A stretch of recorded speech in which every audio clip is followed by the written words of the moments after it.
What happens when a single father's carefully controlled world collides with his boss in the ocean, and she whispers the four words that change everything? I'm Ethan Brooks, and this is the story of how one company beach retreat shattered every boundary I thought I understood. Stay with me until the end, hit that like button, and comment what city you're watching from. I want to see how far this story travels. The sun hadn't even reached its peak when I realized this retreat was going to be a disaster. Not the catastrophic, career-ending kind of disaster I'd feared when the invitation landed on my desk 3 weeks ago. No, this was worse.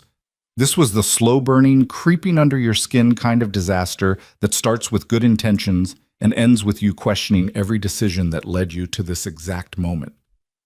Standing on the white sand of Crescent Bay Resort, watching my 7-year-old daughter Lily chase seagulls with an enthusiasm that threatened to exhaust me just by observation, I felt the familiar weight of single parenthood settle across my shoulders like a weighted blanket.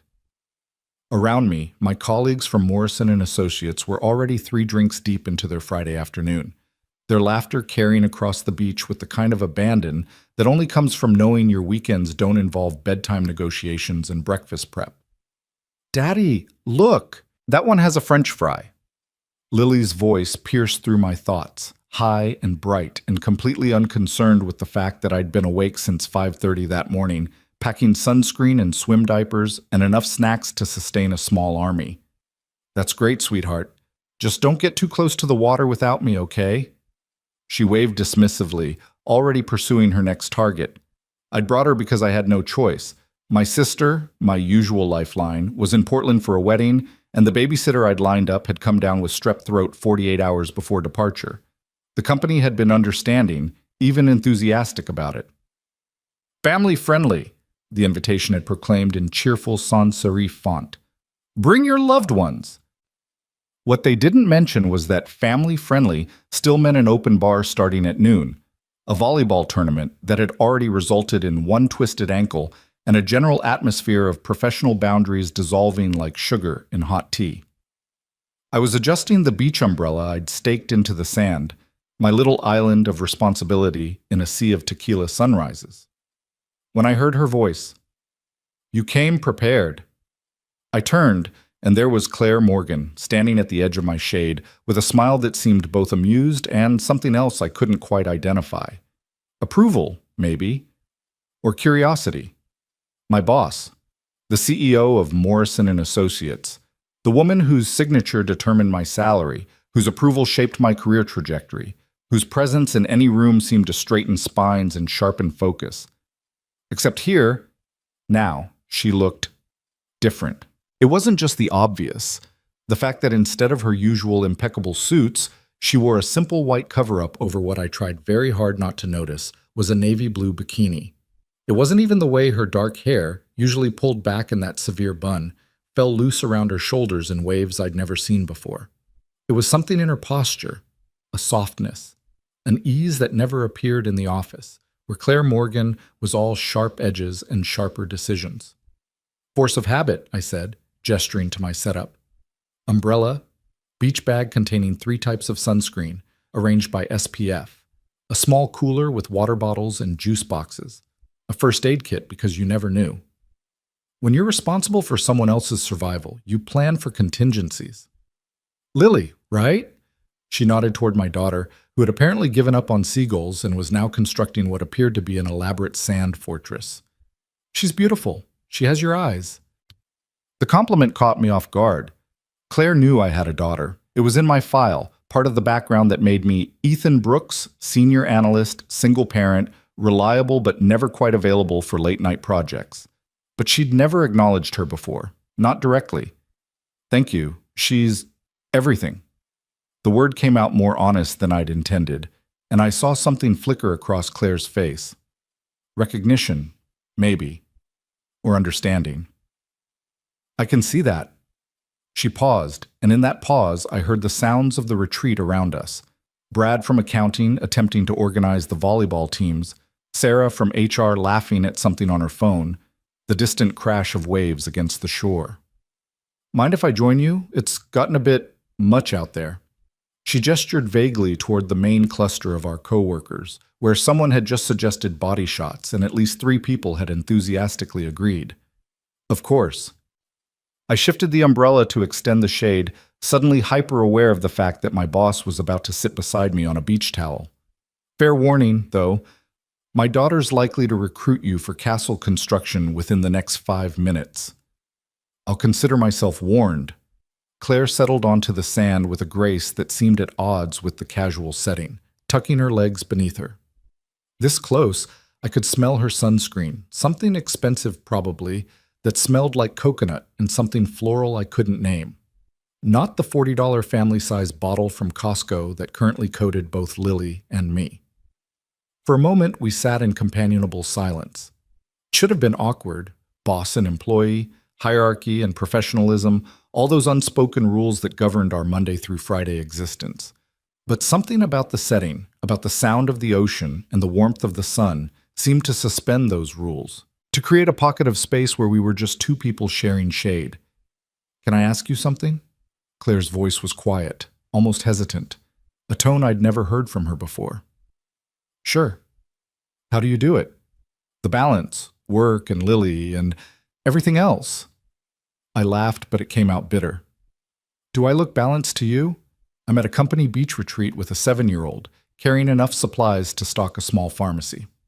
I left the office at 3 yesterday to make her dance recital, which meant I was up until midnight finishing the Henderson analysis. Last Tuesday, I had to take a client call from the pediatrician's waiting room because she had an ear infection and the nanny was sick. Balance isn't the word I'd use. What word would you use? I thought about it, watching Lily pat down a tower with fierce concentration. Juggling. Constantly juggling, and constantly aware that if I drop one ball, it all comes crashing down. Claire was quiet for a long moment. When she spoke again, her voice was softer. "I think you're doing better than you give yourself credit for." "You say that because you see me at work, where I've got systems and routines and the blessed structure of a 9-to-5 schedule. Well, more like 7 to 6, but still. You don't see the mornings when I've burned breakfast because I was trying to find her homework and answer emails at the same time. You don't see the nights when I'm so tired I can barely read her a bedtime story without my eyes crossing." "No," Claire said. "But I see the man who never misses a deadline, who produces work that's consistently excellent, and who I've watched take calls in his car because he needed to pick up his daughter on time. I see someone who's made it work when most people would have fallen apart." The compliment settled over me like warmth, unexpected and a little uncomfortable. I wasn't used to this version of Claire, the one who offered personal observations, who seemed genuinely interested in my answer rather than just collecting data points for a performance review. "Thank you," I said finally. "That means a lot." "Daddy!" Right on schedule, Lily came bounding over, sand coating her legs up to her knees. "I need help with the moat. Keeps filling in." "That's because you're too close to the water, Sweet Pea. The sand's too wet there." "But I need water for the moat. How else will I keep out the invaders?" I opened my mouth to explain the engineering challenges of moat construction, but Claire spoke first. "What if we built a bucket brigade?" she suggested, and I heard real enthusiasm in her voice. "We could bring water from the ocean and pour it in. That way the moat stays where you want it, and you can control how much water goes in." Lily's eyes went wide. "Would you help me?" I expected polite decline, some version of maybe later that adults used when they wanted to sound supportive without committing. Instead, Claire smiled, a real smile, not the professional one I was used to seeing in meetings. "I'd be happy to. Lead the way." And just like that, my boss was following my daughter across the sand, both of them discussing moat architecture with the kind of seriousness usually reserved for quarterly earnings reports. I sat there for a moment, processing what I'd just witnessed. Then I grabbed a bucket and followed. The next hour passed in a blur of sand and seawater and engineering challenges. Claire proved to be surprisingly good with kids, patient where I would have been frustrated, creative where I would have been practical. She listened when Lily explained her vision for a castle that could house at least 50 princesses and maybe some dragons if they're friendly, and she offered suggestions that enhanced rather than corrected. "You're good at this," I said at one point, when Lily had run off to find shells for decoration. Claire looked up from the tower she'd been shaping, surprise crossing her face. At sandcastles? At kids? At listening to them like they're people with valid ideas, not just small humans to be managed. Something shuddered in her expression, there and gone so fast I almost missed it. I had practice once, a long time ago. Before I could ask what she meant, Lily returned with a handful of shells, and the conversation shifted. But the moment stayed with me. That glimpse of something deeper, something that suggested Claire Morgan wasn't just the polished professional I saw in the office. By the time we'd completed the castle, a sprawling complex that incorporated elements of Gothic architecture, modern engineering, and pure seven-year-old whimsy, the sun had shifted, lengthening shadows across the beach. Most of our coworkers had migrated toward the resort's patio, where the afternoon activities were shifting from beach games to an early dinner. I should probably get her cleaned up, I said, noting the sand that had somehow infiltrated every possible crevice of my daughter's body. Shower before dinner. Will you sit with us? Lily asked Claire directly, with the kind of forthright invitation that only children could pull off. We could sit together at dinner. I felt my face heat. Lily, Ms. Morgan probably has... I'd like that, Claire said, and the simple directness of it cut through my embarrassment. If it's okay with your dad, of course. What was I supposed to say to that? My boss wanted to have dinner with my daughter and me, at a company function, where lines were already blurry and boundaries already soft. Sure, I heard myself say. That would be nice. Lily beamed, and I tried not to think about how complicated this was becoming. The resort's outdoor shower area was designed with families in mind. Multiple stalls, each with a changing area and hooks for towels.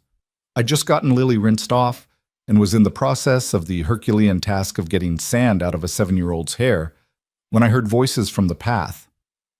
Telling you, something's different about her today. Did you see her actually building sandcastles? Claire Morgan, sandcastles.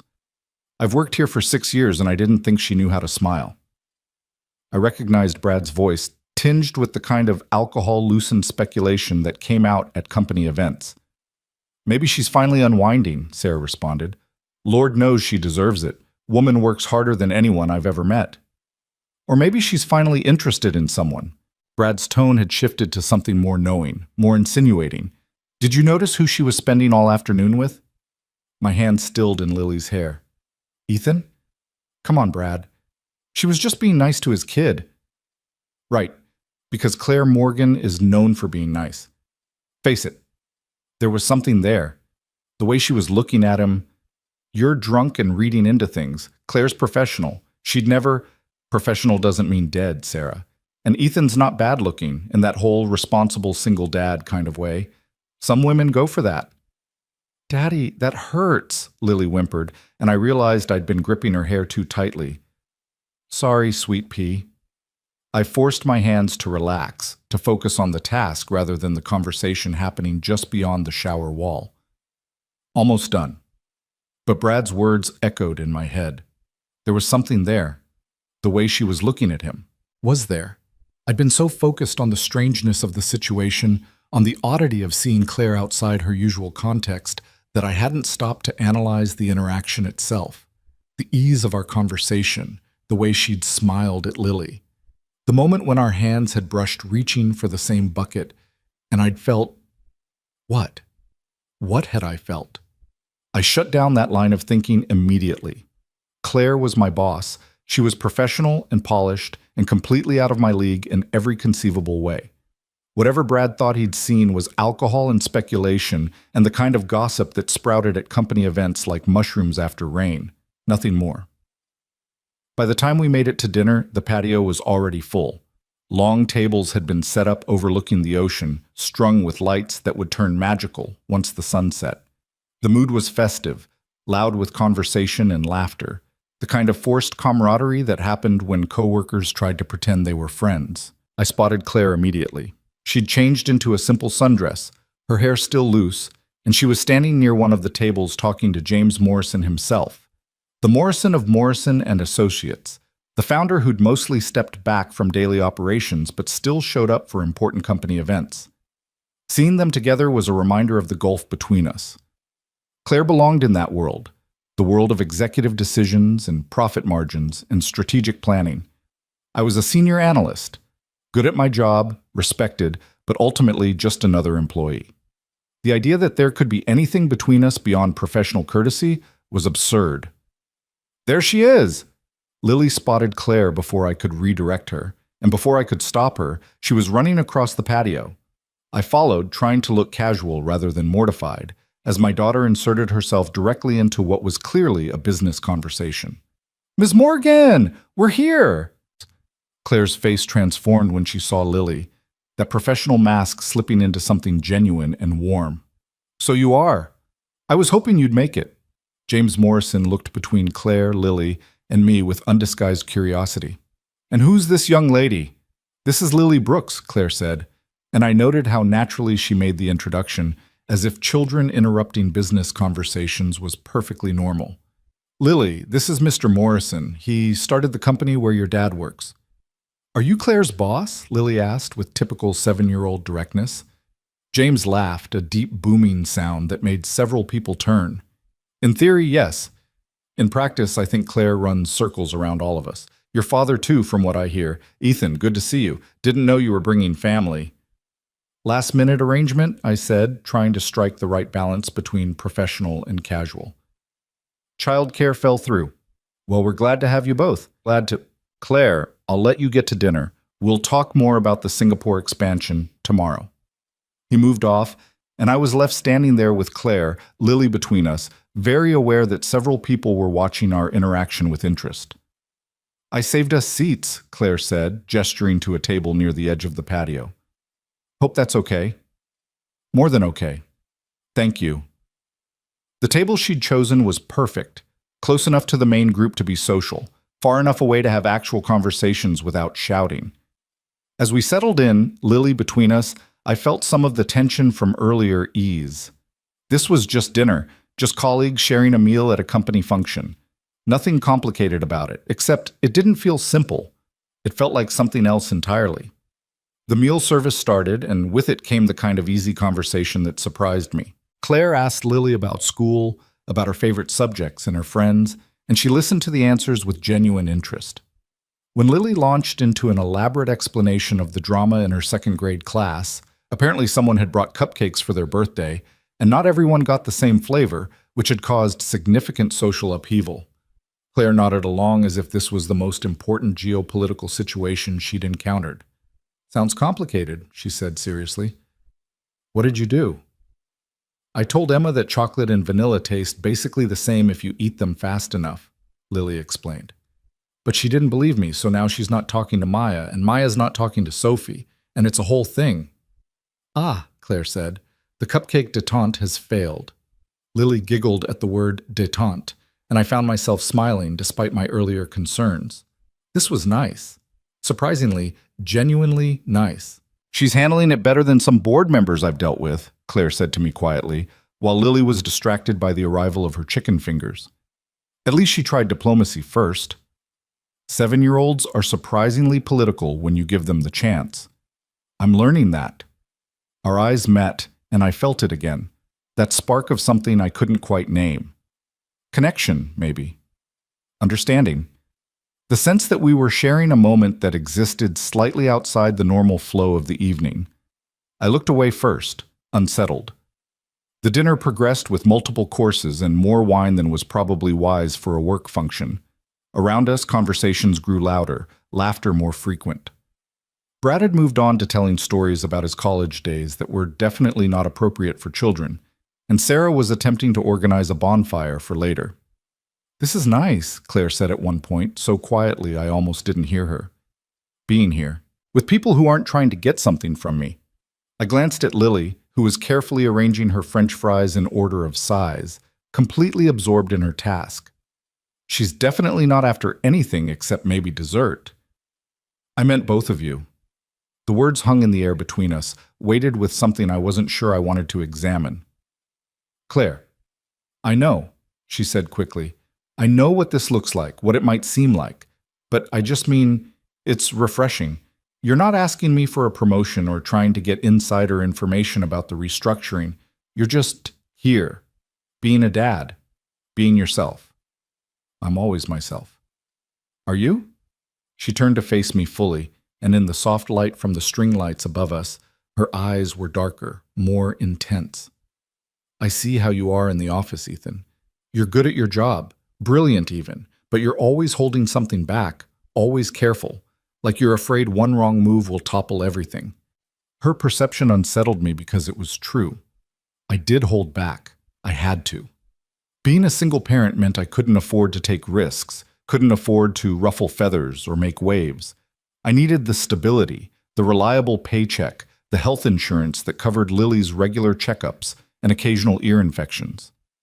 It's called being responsible, I said, aiming for light but landing somewhere defensive. I know, I respect it, but sometimes responsibility can become a cage, says the CEO who probably works 80 hours a week. Exactly. Her smile was rueful. I'm not criticizing. I'm relating. Before I could respond, dessert arrived, some elaborate chocolate creation that made Lily's eyes go wide. The moment passed, but the words stayed with me. Responsibility can become a cage. Was that what I'd built for myself? A cage of routine and safety and carefully managed risk? After dinner, as the sun finally dipped below the horizon and the bonfire Sarah had promised materialized on the beach, I took Lily back to our room. She was fading fast, the day's excitement catching up with her, and I wanted to get her settled before she hit the overtired stage that could only end in tears. Did you have fun today? I asked, as I tucked her into the resort's surprisingly comfortable bed. So much fun. The castle was the best, and Ms. Morgan is really nice. She's pretty too. She is nice, I agreed carefully. Do you think she's lonely? The question surprised me. What makes you ask that? Lily shrugged, settling deeper into the pillows. I don't know. She has a sad smile sometimes, like Mrs. Patterson at school after her husband died. Happy on the outside but sad underneath. The observation was far too perceptive for a 7-year-old, and it struck something in my chest. Because Lily wasn't wrong. I'd seen it too, in unguarded moments, that flash of something melancholy beneath Claire's polished exterior. Maybe, I said finally, but that's not for us to worry about, okay? Ms. Morgan is a grown-up who can take care of herself. Can we have breakfast with her tomorrow? We'll see. Now sleep. Big day tomorrow. She was out within minutes, her breathing evening into the soft rhythm of childhood sleep. I stood there for a moment, watching her, feeling the familiar surge of love and terror that came with being solely responsible for another human's well-being. I should have stayed in the room, should have taken advantage of the quiet to catch up on emails or read the report I'd brought with me. Should have been responsible. Instead, I found myself walking back down to the beach. The bonfire was still going, surrounded by a smaller group now, the hardcore partiers who'd either skipped dinner or had finished early. I could hear music playing from someone's phone, see silhouettes moving against the flames. I walked in the other direction, away from the noise, toward the quieter stretch of beach where the resort's lights faded into darkness. The moon was nearly full, casting silver across the water, and the sound of the waves was loud enough to drown out thought. Couldn't sleep either? I turned, and there was Claire, standing a few feet away. She'd wrapped a shawl around her shoulders against the evening breeze, and her feet were bare. Lily's asleep. I just needed some air. Me too. It gets exhausting after a while, doesn't it? All that forced cheerfulness. She walked closer, and I was struck again by how different she seemed here. Softer, more human. Like the beach had stripped away some essential professional armor, leaving just the person underneath. Want to walk? She asked. I knew I should say no, should make some excuse about needing to check on Lily or having work to do, should maintain those boundaries that were already feeling dangerously thin. Sure, I said instead. We walked in silence at first, our footprints appearing dark and temporary in the wet sand near the waterline. The ocean stretched out beside us, vast and dark, and full of depths I couldn't see. Can I tell you something? Claire's voice was quiet, nearly lost in the sound of the waves. Something I don't usually talk about? Of course. She was quiet for so long I thought she'd changed her mind. Then, I had a daughter once, not biologically. I was engaged when I was younger, and he had a daughter from a previous relationship, Emma. She was 5 when I met her, 6 when her father and I got engaged. I loved her immediately, completely. My chest tightened. What happened? Her father cheated. Multiple times, apparently. When I found out, when I left, I lost both of them. He got full custody. She wasn't mine, not legally, and her mother didn't want me around. I went from being almost mom to nothing overnight. Claire, I'm so sorry.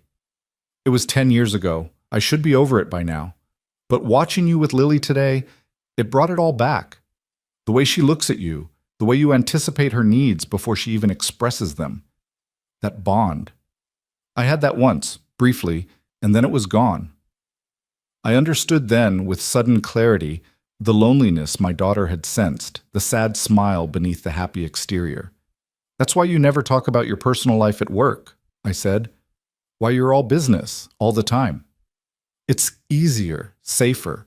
If I don't let people in, they can't leave and take pieces of me with them. We'd stopped walking. The ocean crashed beside us, each wave reaching toward our feet before retreating.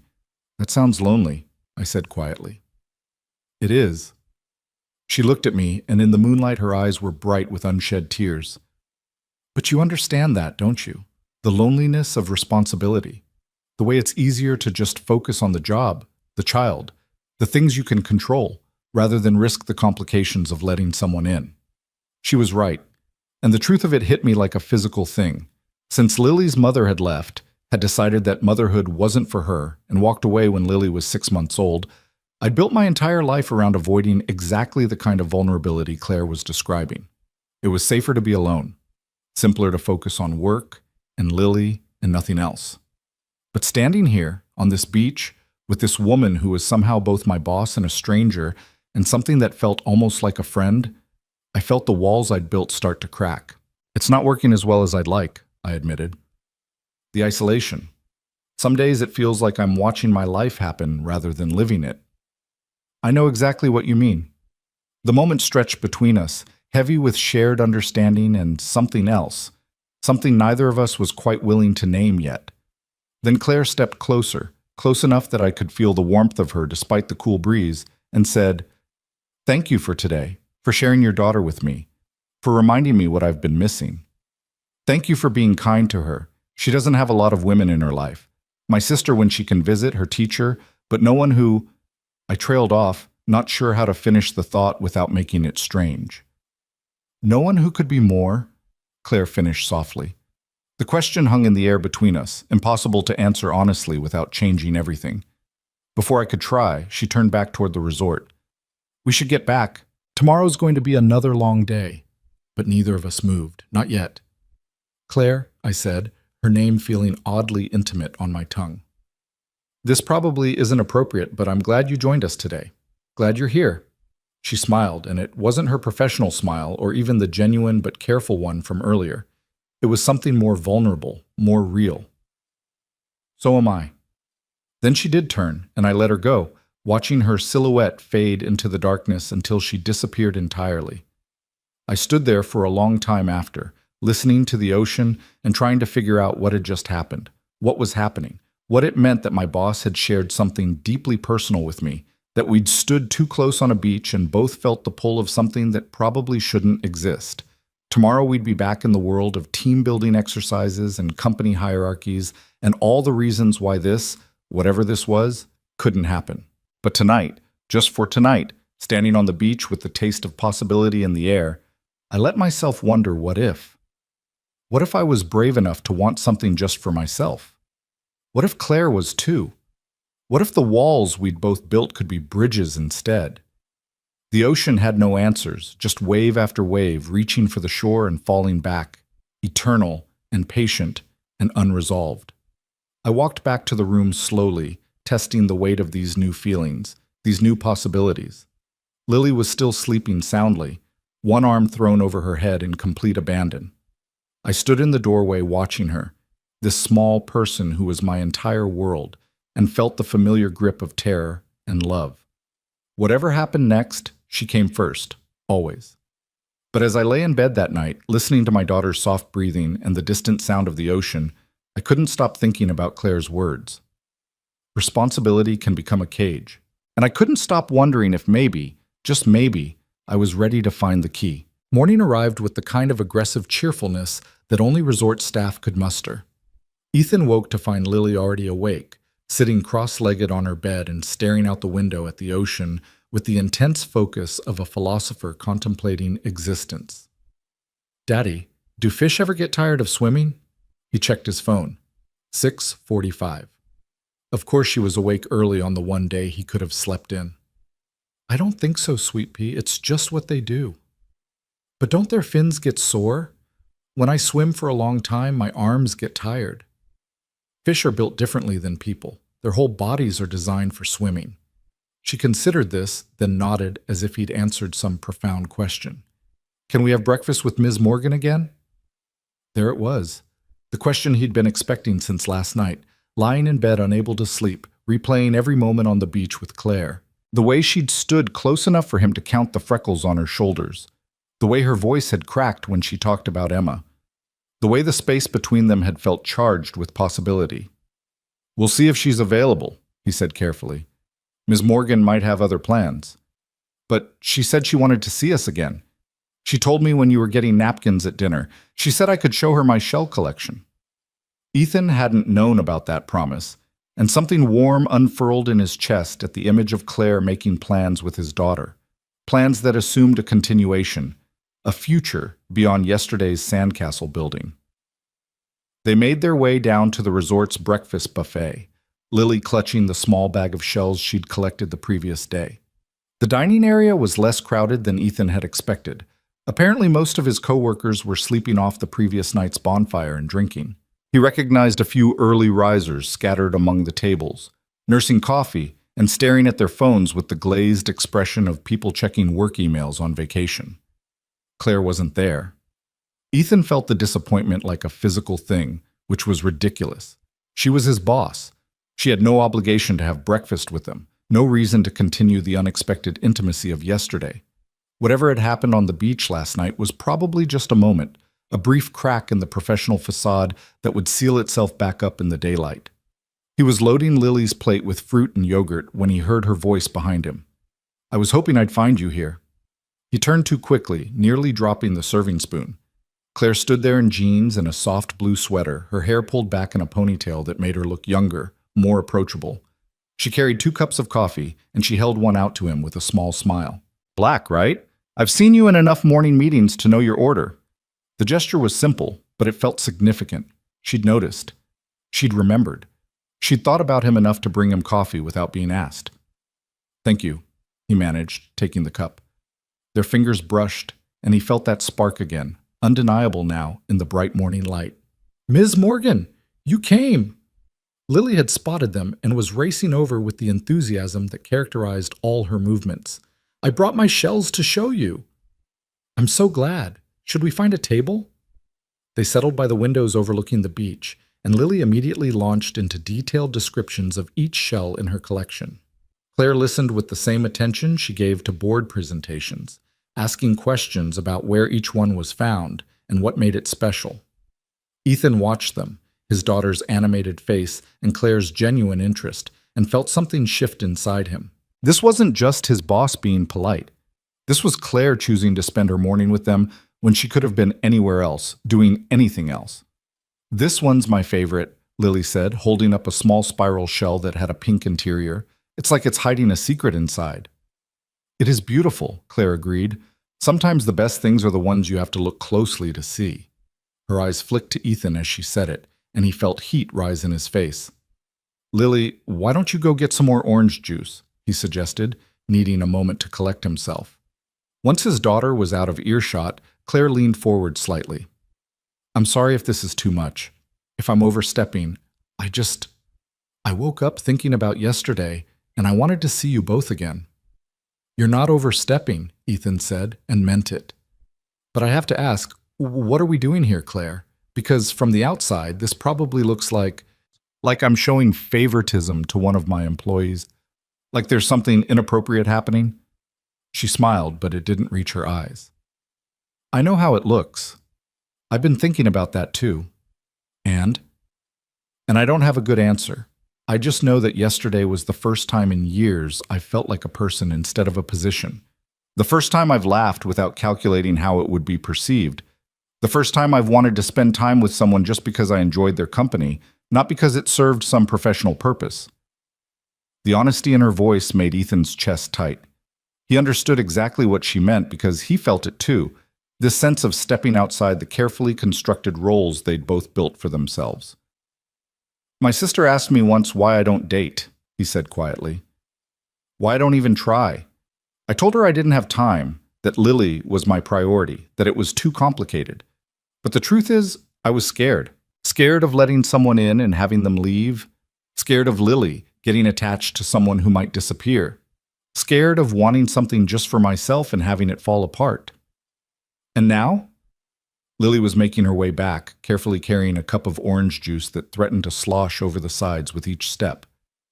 Now I'm still scared, Ethan admitted, but maybe that's not a good enough reason anymore. Claire's expression softened, and she reached across the table to briefly touch his hand. The contact lasted only a second, but it felt like a promise. The rest of breakfast passed in easy conversation, the three of them falling into a rhythm that felt natural despite its impossibility. When they finished, Claire suggested a walk on the beach before the day's scheduled activities began. There's supposed to be some kind of team scavenger hunt thing this afternoon, she said with a grimace. Mandatory fun according to the itinerary, but we have a few hours before that starts. The beach was quieter in the morning, populated mostly by joggers and early rising families. They walked along the waterline, Lily running ahead to investigate tide pools while Claire and Ethan followed at a slower pace. Tell me about her mother, Claire said suddenly. If that's not too personal. Ethan had learned to expect this question, though it never got easier to answer. We weren't together long, a few months. When she got pregnant, we tried to make it work. Moved in together, made plans. But after Lily was born, she couldn't handle it. Said she felt trapped, that motherhood wasn't what she expected. One day I came home from work and she was just gone. Left a note saying she couldn't do it anymore.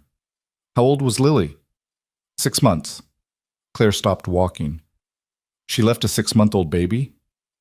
I was angry for a long time, furious actually, but eventually I realized that she did the right thing. If she couldn't be present, couldn't commit, it was better for Lily that she left rather than staying and resenting her. Doesn't mean it doesn't hurt Lily sometimes, wondering why her mother didn't want her, but at least she has one parent who's all in. You're a good father, Ethan, the best kind. I'm just doing what needs to be done. No, Claire said firmly. You're doing more than that. You're showing up every day with your whole heart. That's not obligation, that's love. They watched Lily crouch beside a tide pool, her finger carefully touching the water's surface. What about you? Ethan asked. After Emma. After everything. Did you ever want to try again? Find someone? Maybe have kids of your own? Claire was quiet for a long moment. I threw myself into work instead. Built my career into something I could control, something that couldn't leave me. I told myself it was enough, that professional success could fill all the spaces that personal connection used to occupy. Did it? What do you think? Her voice was light, but Ethan heard the loneliness underneath. He understood it because he'd been living it too, this half-life of responsibility and routine, of being needed but not necessarily wanted, of competence masking emptiness. Daddy, look! A crab! Lily's voice carried across the sand, excited and urgent. They spent the next hour exploring tide pools, Claire crouching beside Lily to examine hermit crabs and anemones with the same careful attention she probably gave to financial reports. She knew surprising amounts about marine biology, explaining the ecosystem dynamics with enough detail that Ethan suspected this wasn't casual knowledge. I grew up near the ocean, she explained when he asked. Spent every summer on the beach. It was the one place I felt free. Is that why you came to this retreat? For the ocean? Partially. Mostly I came because James insisted, said I needed to be more visible, more approachable, that the staff sees me as intimidating. You are intimidating, Ethan said honestly. In the office, you're formidable. And here? He looked at her, really looked at her, hair coming loose from its ponytail, sand on her jeans, laughing at something Lily had just said. Here, you're just Claire. Something passed between them, an understanding that felt both thrilling and terrifying. They were crossing lines, blurring boundaries that existed for good reasons, but neither of them seemed able to stop. By the time they made their way back to the resort, the place had come alive with activity. The scavenger hunt Claire had mentioned was being organized on the main lawn, with Brad, looking worse for wear but determinedly cheerful, dividing people into teams. "Pairs," he announced as they approached. "We're doing pairs for this one. I've got a random number generator to make it fair." Ethan caught Claire's eye, and they both knew what was coming before Brad's phone even loaded. The universe had a sense of humor, it seemed. "Brooks and Morgan," Brad called out, and Ethan could have sworn he saw speculation flash across his coworker's face. "Team 7, here's your list." The list was extensive. Photos to take, items to find, challenges to complete. Standard corporate team-building fare, designed to force interaction and cooperation. "Looks like we're stuck together," Claire said, but she was smiling. "Tragic," Ethan replied, and felt his own smile grow when she laughed. Lily, it turned out, was being looked after by the resort's kids club, something Ethan hadn't known existed but was grateful for now. After making sure his daughter was settled with a group of other children and approximately 17 craft supplies, he rejoined Claire at the starting line. "Ready to see my competitive side?" she asked as Brad counted down to the start. "I've seen you negotiate contracts. I'm terrified." The scavenger hunt was ridiculous in the way these things always were, requiring them to perform embarrassing tasks, take silly photos, and work together in ways that would have been painful with someone he didn't know. But with Claire, it was different, fun even. They raced from location to location, laughing at the absurdity of it all. At one checkpoint, they had to build a sandcastle together in under 5 minutes. At another, they had to recreate a famous painting using only items found on the beach. Each task required them to communicate, to coordinate, to touch hands and shoulders, and exist in each other's space in ways that felt both innocent and charged. "We need something blue for the sky," Claire said during the painting challenge, surveying the beach around them. "And we're supposed to be doing Starry Night, so we need a lot of blue." "There's some blue sea glass over there," Ethan pointed. "And maybe we could use water mixed with sand to create different shades." They worked seamlessly, falling into a rhythm that suggested they'd been partners for years rather than boss and employee, attempting their first collaboration outside the office. When they finished, a surprisingly accurate rendition of Van Gogh's masterpiece, made entirely of shells, driftwood, and carefully arranged sand, they stepped back to admire it. "We're actually pretty good at this," Claire said. "We make a good team." The words hung between them, meaning more than just the scavenger hunt. The final challenge was on a secluded part of the beach, away from the main resort. They had to find 3 specific types of shells, take a photo with a landmark formation, and then answer a trivia question about company history. They were searching for the 3rd shell when Claire suddenly grabbed his arm. "Ethan, stop." He froze. "What?" "Look." She pointed ahead, where a sea turtle had emerged from the water and was slowly making its way up the beach.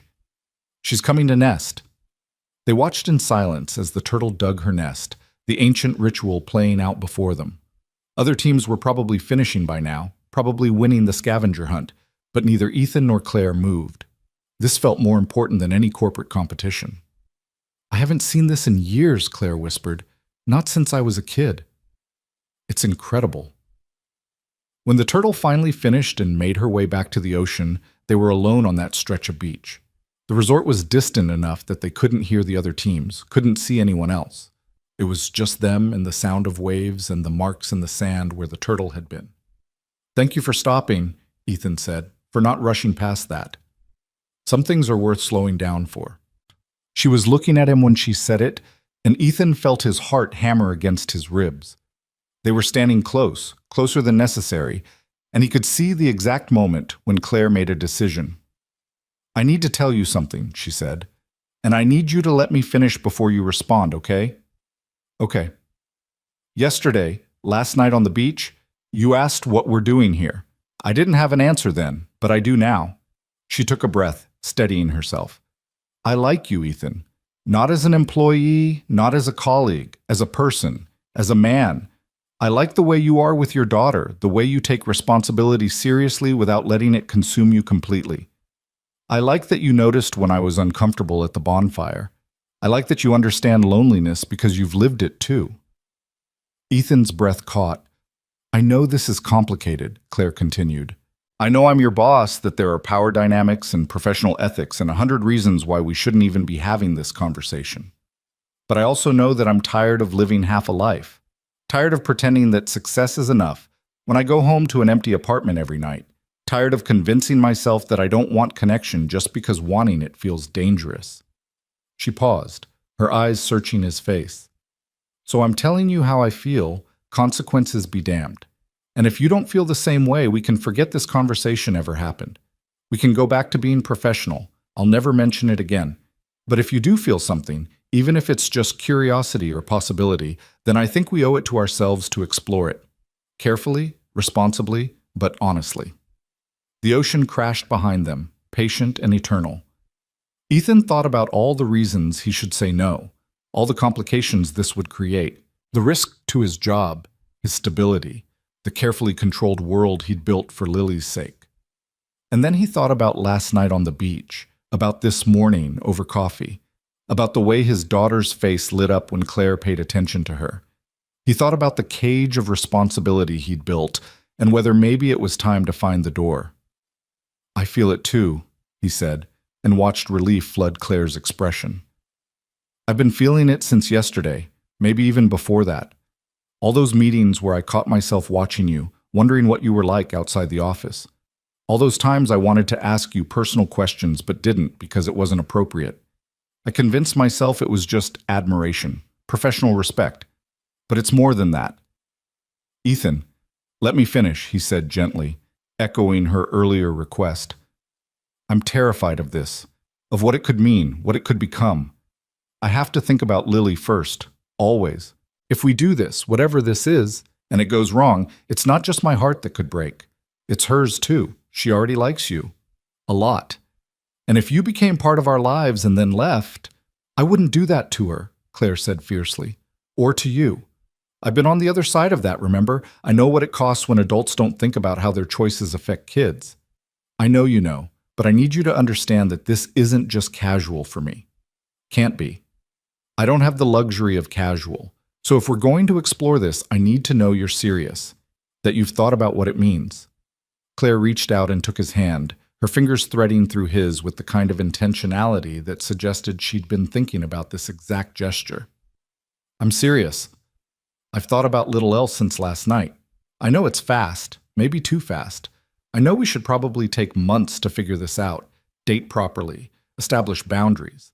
But I also know that I'm 42 years old, that I've spent the last decade building walls, and that you're the first person who's made me want to tear them down. We'll have to be careful, Ethan said, even as he squeezed her hand. For Lily's sake. She can't know until we're sure.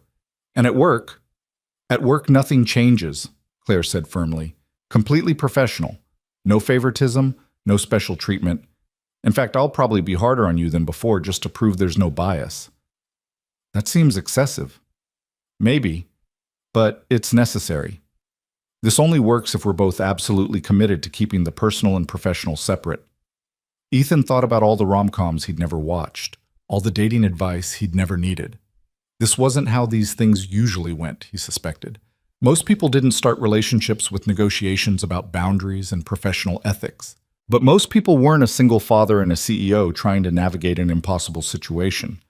Okay, he said finally. We try this. Carefully. Honestly. With Lily's well-being as the absolute priority. With Lily's well-being as the priority, Claire agreed. They stood there for another moment, hands linked, both of them seeming to realize the significance of what they'd just agreed to. Then Claire smiled, and it transformed her face into something radiant. We should probably finish the scavenger hunt, she said, or people will wonder what we've been doing. Watching a sea turtle nest, completely innocent. Completely. But when they turned to go, neither of them let go of the other's hand. Not yet. Not until they could see the resort in the distance and the possibility of witnesses. They didn't win the scavenger hunt. Came in fourth, actually, which Brad announced with excessive enthusiasm. But Ethan found he didn't care about the results. He'd won something more important, the possibility of something real with someone who understood him. The rest of the afternoon passed in a blur of company activities. Claire was pulled into conversations with James Morrison about the Singapore expansion, fielding questions with her usual competence while Ethan watched from a careful distance. To anyone observing, they were exactly what they'd always been: boss and employee, professional and appropriate. But Ethan caught the small glances she sent his way, the brief smile when their eyes met across the patio. They were sharing a secret now, and it felt both exhilarating and terrifying. He picked up Lily from the kids' club to find her covered in paint and buzzing with excitement about the friendship bracelets she'd made. "Can I give one to Miss Morgan?" she asked, holding up a bracelet woven in blue and white. "I made it special for her." "I think she'd love that," Ethan said, his heart swelling at his daughter's thoughtfulness. They found Claire near the pool, and Lily raced over with the kind of confidence only 7-year-olds possessed. "I made this for you. It's a friendship bracelet. See, the blue matches your eyes." Claire crouched down to Lily's level, accepting the bracelet with a solemnity that suggested she understood exactly how significant this gift was. "It's beautiful, Lily. Thank you. Would you help me put it on?" Ethan watched his daughter carefully tie the bracelet around Claire's wrist, her small fingers working the knot with fierce concentration. When she finished, Claire held up her wrist to admire it. "Perfect," she declared. "I'll wear it every day." "Even to work?" "Especially to work. That way when I'm in boring meetings, I can look at it and remember today." The casualness of the promise that there would be future days, that this wasn't just a weekend anomaly, made Ethan's chest tight with hope. Dinner that night was a formal affair, the resort's final event before everyone returned to reality tomorrow. Long tables were set up in the main dining room, and Ethan found himself seated between a marketing analyst he barely knew and Sarah from HR, who kept giving him knowing looks that suggested the gossip mill had been active. Claire was at the head table with James Morrison and the other executives, far enough away that conversation was impossible. But several times during the meal, Ethan looked up to find her watching him, and each time their eyes met, he felt that spark of connection that was becoming familiar. After dinner, there was dancing. Ethan normally avoided these situations. Single dad at a work function wasn't exactly prime dancing material, but Lily had different ideas. "Dance with me, Daddy." So he found himself on the makeshift dance floor, swaying awkwardly to music that was too loud while his daughter spun in circles. Other people joined in, couples, coworkers who'd had enough wine to forget their self-consciousness, even James Morrison attempting what might have been the cha-cha with his wife. Then Claire was there, smiling down at Lily. "Mind if I cut in? You want to dance with Daddy?" Lily's eyes went wide. "Actually, I was hoping to dance with you first, if that's okay with your dad." Ethan nodded, unable to speak past the lump in his throat, and watched as Claire swept his daughter into a proper waltz position. She led Lily around the floor with the grace of someone who'd had lessons, making his daughter feel like a princess, and Ethan fell a little bit more. When the song ended and a faster one began, Claire finally turned to him. "Now you? I should warn you, I'm not very good at this." "Neither am I. We'll be terrible together." They danced, and she was right. They were objectively bad at it, stepping on each other's feet and losing the rhythm. But it didn't matter because Claire was laughing, really laughing, and Ethan felt lighter than he had in years. "Thank you," she said when the song ended. "For today, for being brave enough to say yes. Thank you for asking." They stood there in the middle of the dance floor, people moving around them, existing in a bubble that felt separate from everything else. Tomorrow they'd go back to being boss and employee, back to professional distance and appropriate boundaries. But tonight, just for tonight, they could be something else, something that felt a lot like the beginning of everything. The final morning of the retreat arrived with a different quality of light, as if the sun itself understood that this was an ending. Ethan woke early, lying in the dim room and listening to Lily's soft breathing, thinking about everything that had shifted in the past 48 hours. In 2 days, he'd gone from dutiful employee maintaining careful distance to a man who'd held his boss's hand on a beach and promised to try something that defied every logical boundary he'd established for himself. The responsible part of him, the part that had kept him and Lily safe and stable for 7 years, was screaming warnings. This was reckless, dangerous, a potential disaster that could cost him his job, his reputation, the security his daughter needed. But another part, one he'd buried so deep he'd almost forgotten it existed, was whispering something different. What if this is worth the risk? What if playing it safe has cost you more than you've gained? He was still wrestling with these thoughts when his phone buzzed with a text message. Morning activity is a team scavenger hunt on kayaks. Want a partner? Or is that too obvious? The message was from a number he didn't have saved, but he knew immediately it was Claire. She must have gotten his contact information from HR, which should have felt like an overstep, but instead made him smile. He typed back quickly before he could overthink it. Lily can't kayak yet. I'll have to sit this one out. The response came almost immediately. What if she came with us? 3-person kayak. Resort has them. Ethan stared at the message, his heart doing something complicated in his chest. Claire was suggesting including his daughter in their partnership, making space for Lily rather than treating her as an obstacle. The thoughtfulness of it, the deliberate inclusion, made him ache with something he didn't want to name yet. She'd love that, he typed. Then after a pause added, thank you for thinking of her. Always. One word, but it carried the weight of a promise. An hour later, they were standing at the resort's dock, Lily bouncing with excitement as a staff member helped them into a wide, stable kayak designed for families. Claire took the front position, Ethan the back, and Lily was settled in the middle with her own smaller paddle and a life jacket that was almost comically oversized. The goal is to paddle to 3 different checkpoints around the bay, Brad explained to the assembled teams, most of whom looked significantly less enthusiastic than Lily. At each checkpoint, you'll find a challenge. Complete all 3 and paddle back. First team to finish wins. What do we win? Someone called out. The satisfaction of victory and a gift card to the resort restaurant. Several people groaned, but Lily was already gripping her paddle with fierce determination. We're going to win, she announced. Right, Ms. Morgan? Absolutely, Claire said, matching Lily's seriousness. Between the 3 of us, we're unstoppable. They pushed off from the dock, the kayak wobbling slightly before finding its rhythm. Ethan had kayaked before, years ago in college, but Claire moved with the easy confidence of someone who'd done this recently. She set a steady pace that Lily tried valiantly to match, her small paddle dipping into the water with more enthusiasm than technique.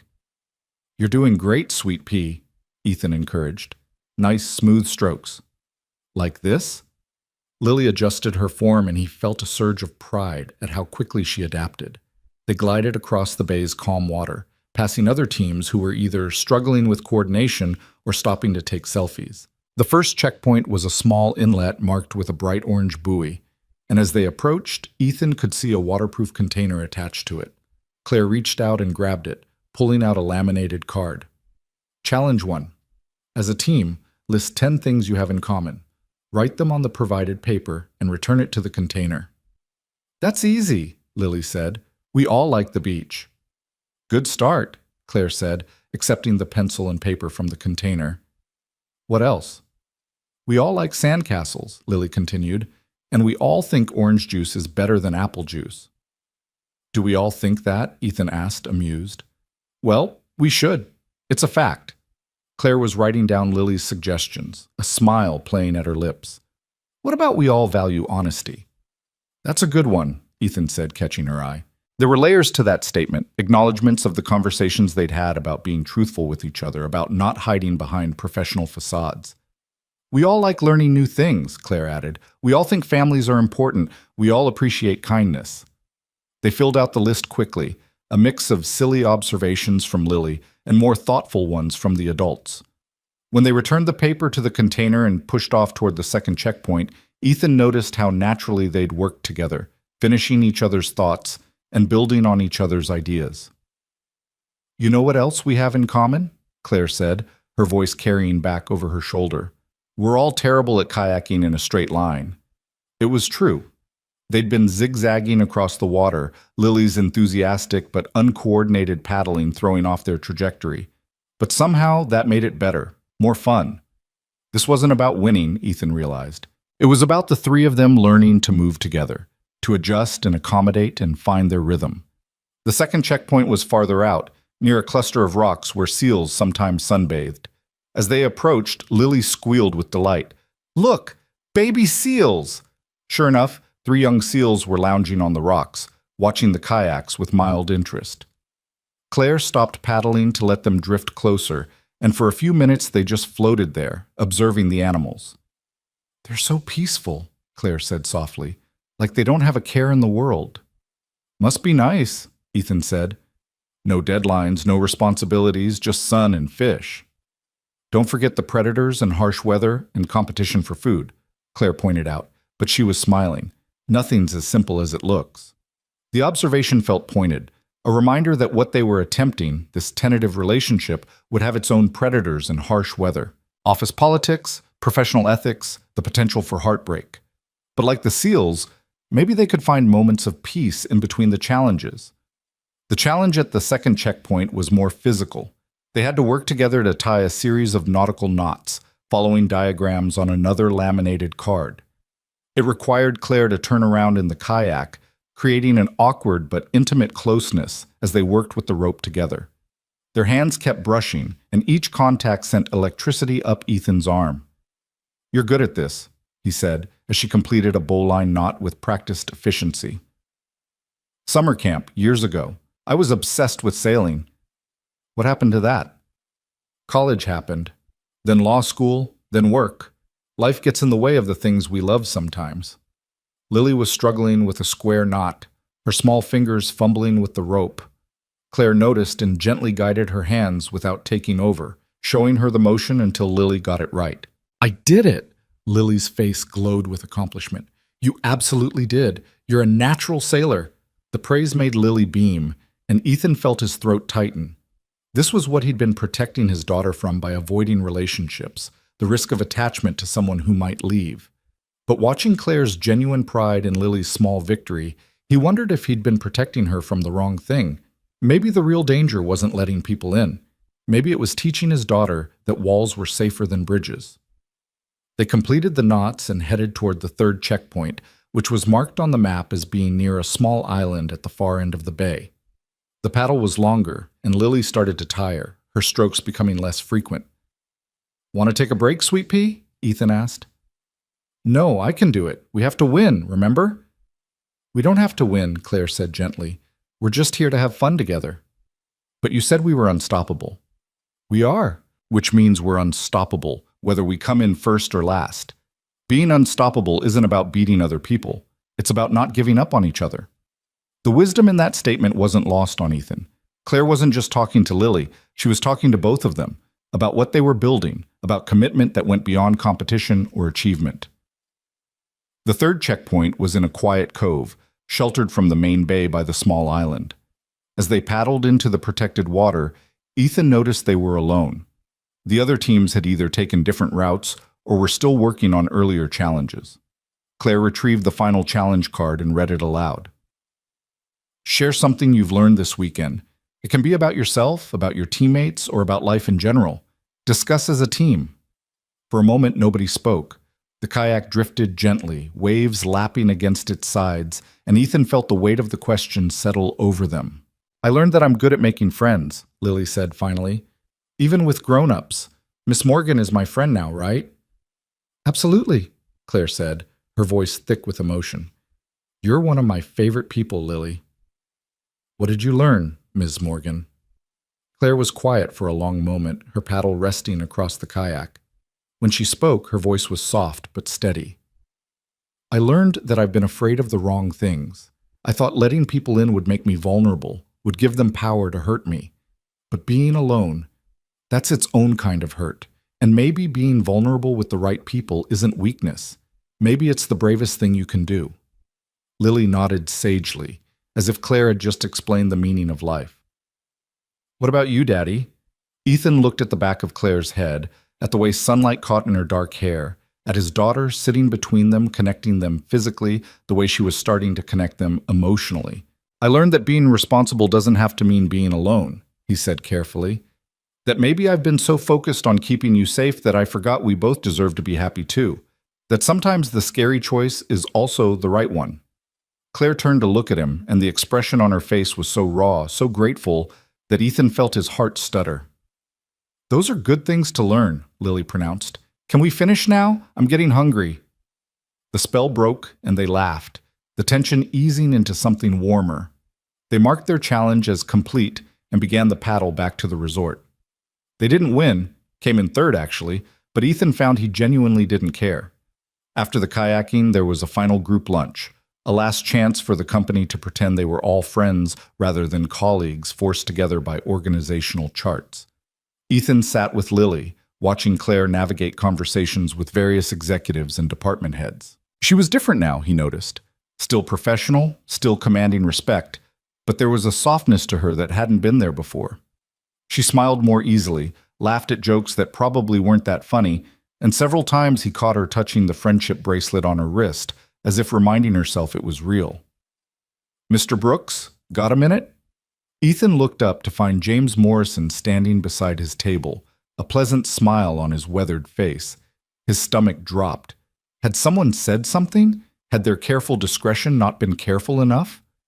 "Of course, Mr. Morrison." "Walk with me?" It wasn't really a question. Ethan told Lily to stay at the table and followed the company founder toward the beach, his mind racing through worst-case scenarios. Getting fired, being transferred, having to explain to Lily why they had to move, why Daddy had made a mistake that cost them their stability. But James didn't look angry. He looked thoughtful. "I've been watching you this weekend," James said as they walked along the sand. "You and Claire. Don't worry, I'm not about to lecture you about fraternization policies or professional boundaries. Sir, let me finish." James held up a hand. "I started this company 40 years ago with nothing but an idea and a lot of stubborn determination, built it into what it is today.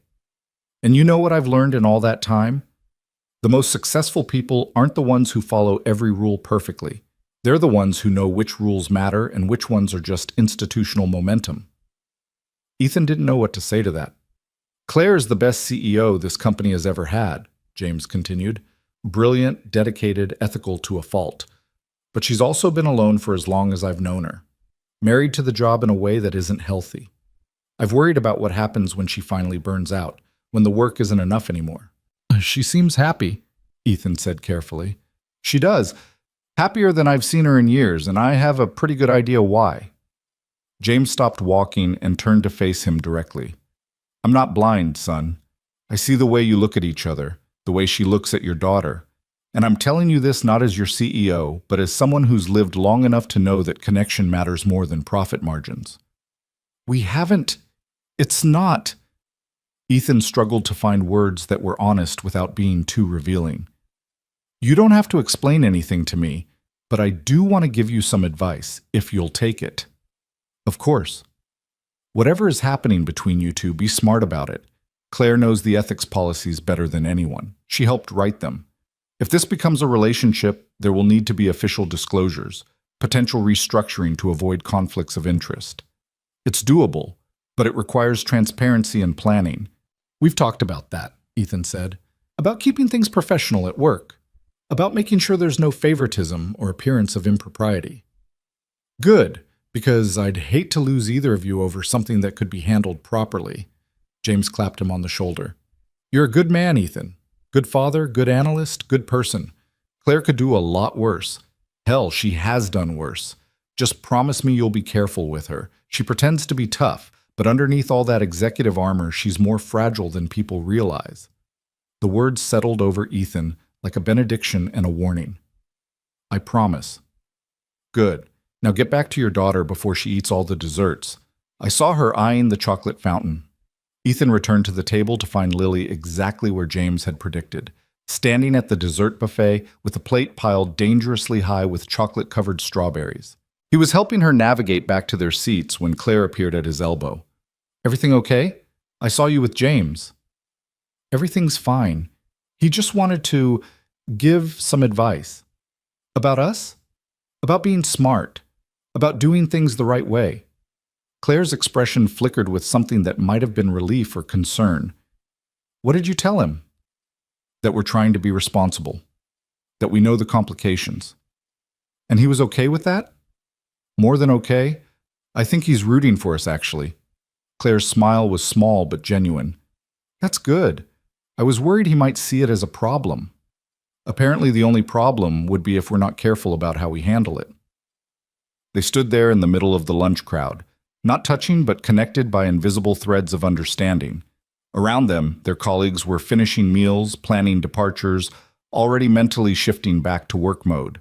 Tomorrow, they'd all be back in the office, back to hierarchies and professional distance and the carefully maintained boundaries of corporate life. But something fundamental had shifted. They'd made a choice, and there was no taking it back now. The afternoon wound down with people slowly trickling out, packing cars and saying goodbyes. Ethan had loaded most of their belongings into his car when Claire found him in the parking lot. "So this is it," she said. "Back to reality." "Back to reality," he echoed. "We should talk about how we want to handle this. At work, I mean." Ethan glanced around, making sure they were alone. "Complete professionalism. No personal conversations during work hours. No special treatment. We keep our personal lives completely separate from the office." "Agreed. Which means I probably can't have lunch with you, even casually. Can't be seen showing favoritism. I'll make sure my work speaks for itself. No relying on our relationship for advancement or special consideration." "And outside of work?" That was the question, wasn't it? How did they navigate this new territory when their entire connection had started in a work context? "Can I take you to dinner?" Ethan asked. "A real date, just the two of us. Friday night, if you're free." "I'm free." "Should we meet somewhere? Keep it discreet?" "Unless you want to deal with office gossip on Monday, probably a good idea." Claire smiled, but it didn't quite reach her eyes. "I hate this part, the sneaking around, the hiding. It feels dishonest." "It's temporary," Ethan said. "Just until we figure out what this is, whether it's something that can work long term. Once we know it's serious, we can be transparent about it, file the proper disclosures, deal with any necessary restructuring." "You've really thought this through." "I have to. I can't afford to be impulsive, not with Lily depending on me." "I know. It's one of the things Claire trailed off, seeming to catch herself. "It's one of the things I respect about you." But Ethan heard what she'd almost said, and his heart kicked against his ribs. Lily appeared then, running across the parking lot with her backpack bouncing. "Daddy, I can't find Mr. Snuggles." "Did you check under your bed?" "I checked everywhere." Ethan sighed, knowing they'd have to go back to the room for one more search. Mr. Snuggles was a stuffed elephant that Lily had owned since she was 2, and bedtime without him was a battle not worth fighting. "I'll help look," Claire offered. "You don't have to." "I want to." So the three of them trooped back to the room, searching under beds and in corners until Claire triumphantly produced Mr. Snuggles from behind the bathroom door, where he'd apparently fallen during the morning rush. "You found him!" Lily threw her arms around Claire's waist in a spontaneous hug that made Claire's eyes go wide with surprise and then soft with affection. "Of course I did. Mr. Snuggles and I have an understanding." "What kind of understanding?" "That he needs to stay where you can find him, and I need to be observant enough to spot hiding elephants." Lily giggled, and Ethan felt something crack open in his chest. This was what he'd been afraid of, his daughter getting attached, loving someone who might not stay. But watching them together, seeing the genuine care in Claire's expression, he wondered if maybe the risk was worth it. They said their goodbyes in the parking lot, keeping it professional despite Lily's insistence that they needed a group hug. Claire compromised with individual hugs, a long, tight embrace with Lily, and a brief, careful one with Ethan that still managed to feel significant. "Friday," she said quietly, her breath warm against his ear. 7 o'clock. "There's a little Italian place in Westbrook, far enough from the office that we're unlikely to run into colleagues. I'll be there. And Ethan, thank you for this weekend, for taking a chance." "Thank you for asking me to." The drive home was quiet, Lily dozing in the back seat while Ethan navigated familiar highways back toward their regular life. He thought about Monday morning, about walking into the office and seeing Claire in her natural habitat, all business and authority. Would he be able to look at her the same way? Would she be able to maintain her professional distance knowing what they'd shared? His phone buzzed at a red light. Another message from Claire's number. "I already miss you both." He typed back quickly. "Same. See you Friday." It was such a simple exchange, but it felt momentous. They'd crossed a line, stepped into new territory, and there was no map for where they were going. Just faith that the destination was worth the uncertain journey. When they got home, Lily helped him unpack. chattering about all her favorite moments from the weekend. The sandcastle, the kayaking, the seals, and always, woven through everything, mentions of Ms. Morgan. "Is she going to be our friend now?" Lily asked as Ethan tucked her into her own bed that night. "Like, can we see her outside of work stuff?" "Maybe," Ethan said carefully. "Would you like that?" "Yeah, she's nice, and she listens when I talk, like what I'm saying actually matters." "What you say always matters, Sweet Pea." "I know, but grown-ups don't always think so. Ms. Morgan does, though." After Lily fell asleep, Ethan sat in his living room staring at nothing, processing everything that had happened. In 72 hours, his entire world had tilted on its axis. He'd gone from safely isolated single father to a man tentatively reaching for connection with someone who could either complete his life or completely upend it. The responsible choice would be to pull back, to thank Claire for a nice weekend and then politely extract himself before anyone got hurt, to prioritize stability over possibility.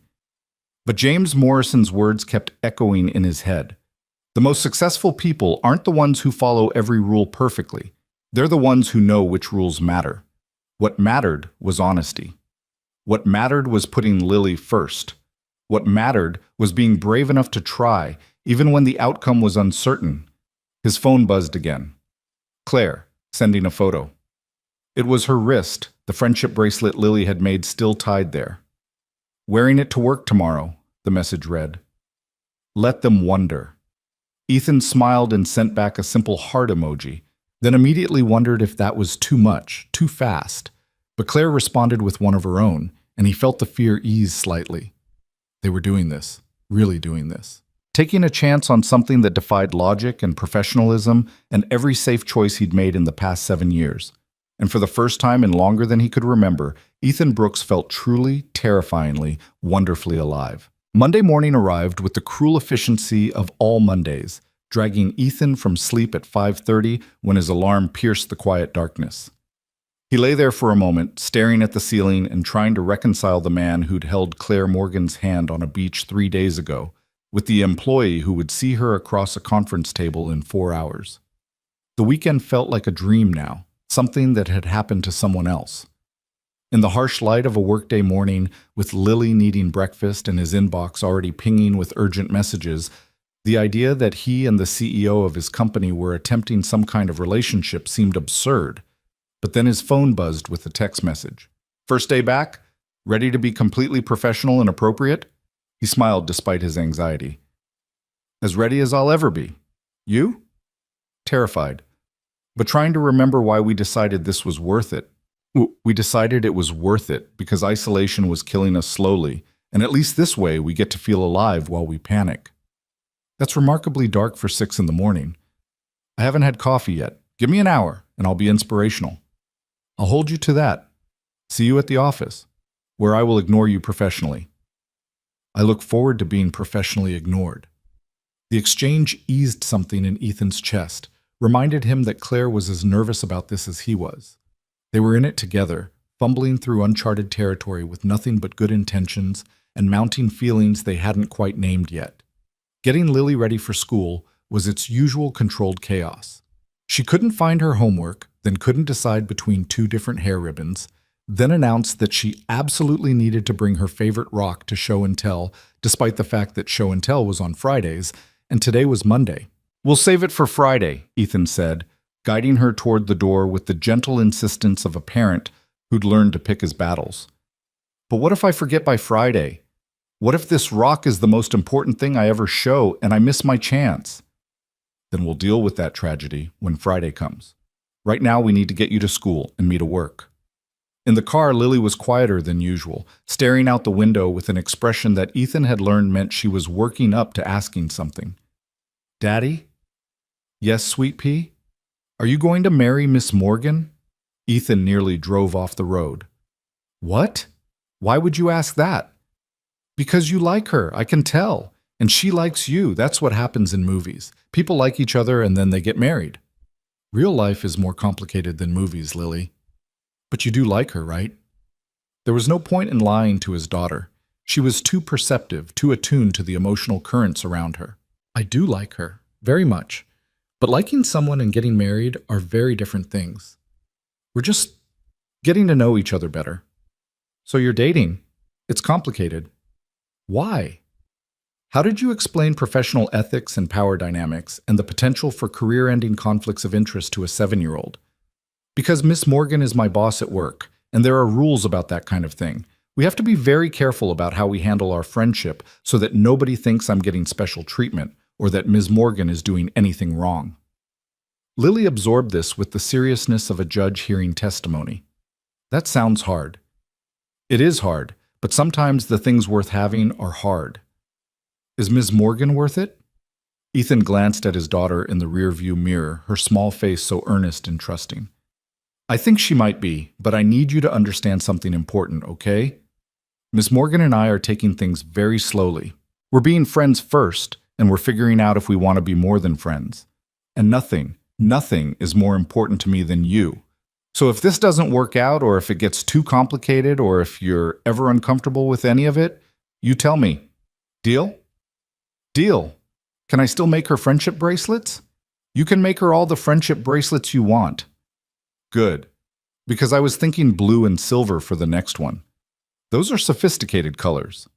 Ethan had no idea where his 7-year-old had learned the word sophisticated, but he was grateful when they pulled up to the school and the conversation shifted to more immediate concerns like whether she'd remembered to pack her library book. The office felt different when Ethan walked in at 8:15. Everything looked the same gray carpets, same fluorescent lights, same motivational posters about teamwork and excellence that decorated the walls. But something fundamental had shifted, and he couldn't tell if it was the space or him. He made it to his desk without running into Claire, which felt like both a relief and a disappointment. His cubicle was exactly as he'd left it on Friday afternoon, neat and organized with a framed photo of Lily front and center. He logged into his computer and tried to focus on the Henderson analysis that was due by end of week, but his mind kept drifting. Was Claire already in her office? Was she thinking about him? Was she regretting the whole thing now that they were back in this context? Brooks, welcome back, man. How's the retreat? Brad appeared at his cubicle entrance, coffee in hand and looking far too cheerful for a Monday morning. Ethan felt his shoulders tense automatically. It was fine. Good team building. I bet. Saw you spent a lot of time with the boss lady. Building teams? There was something in Brad's tone, not quite accusatory but definitely insinuating, that made Ethan's jaw clench. I spent time with my daughter, actually. Miss Morgan was kind enough to include her in some activities. Right, the kid. That was cute, actually. Didn't know Morgan had a maternal side. She's a person, Brad. People have multiple sides.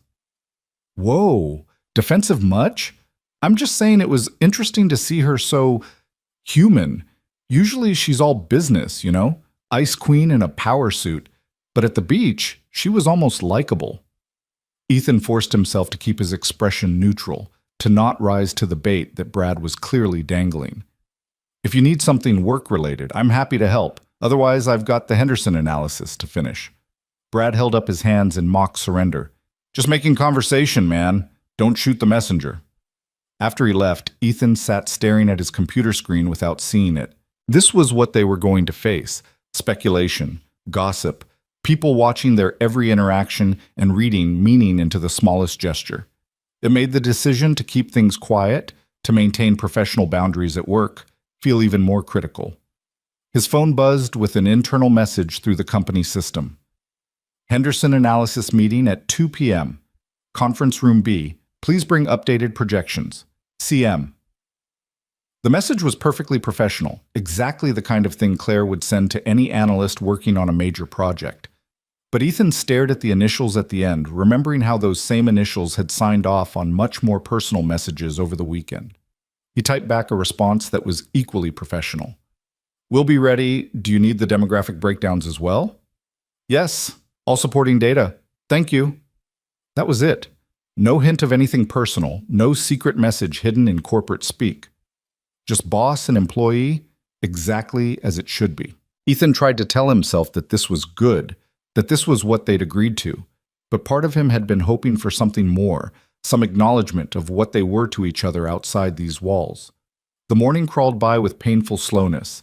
Ethan buried himself in spreadsheets and data analysis, losing himself in the numbers the way he'd learned to do when emotions got too complicated.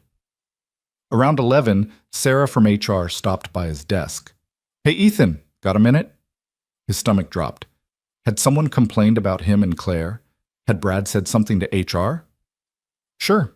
What's up?" "I'm updating emergency contacts for everyone post-retreat. You know, making sure we have current information. Just need to verify what we have on file for you." It was completely routine, nothing sinister, and Ethan felt foolish for his paranoia.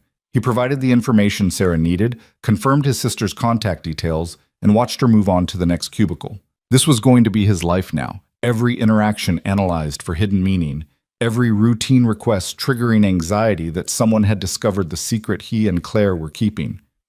At 1:30, Ethan gathered his materials for the Henderson meeting.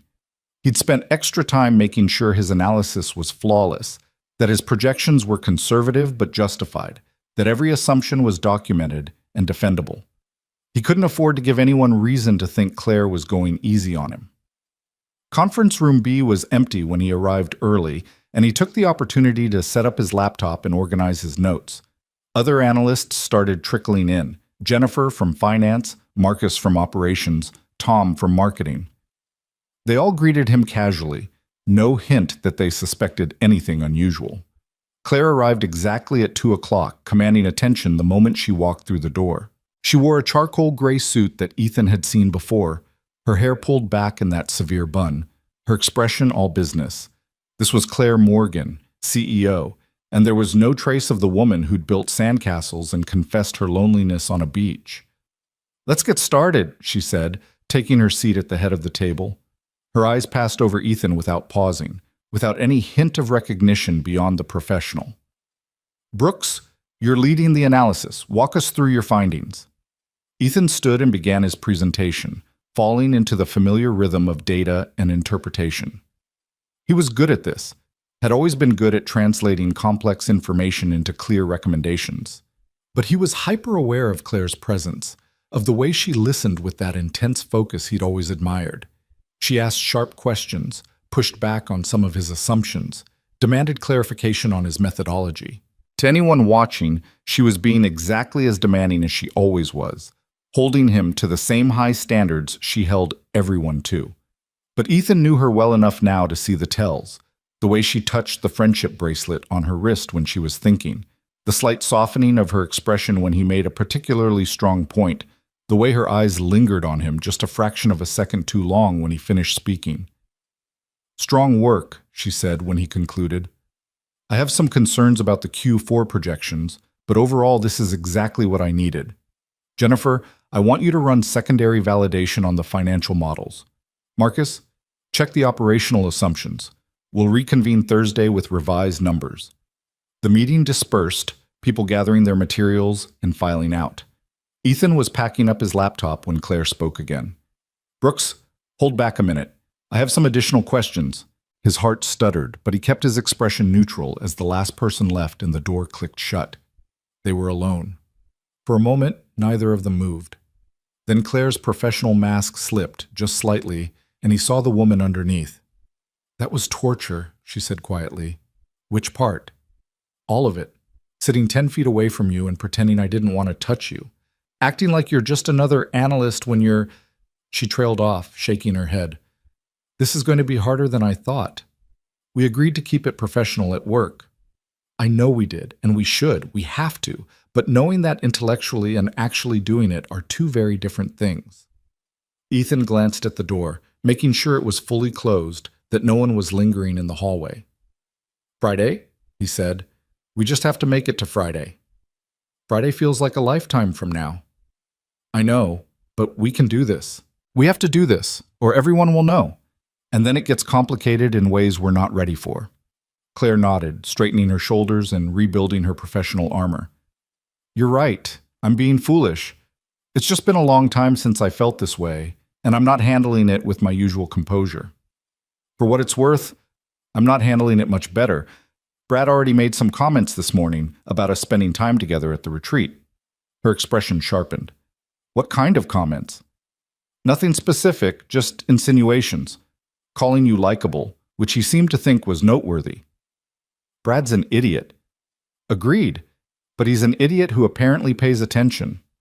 Then we need to be even more careful. Claire moved toward the door, putting physical distance between them. Friday, 7 o'clock. Don't be late. Wouldn't dream of it. She paused with her hand on the door handle. And Ethan, your analysis was exceptional. I would have said that regardless of anything personal between us, but I wanted you to know I meant it.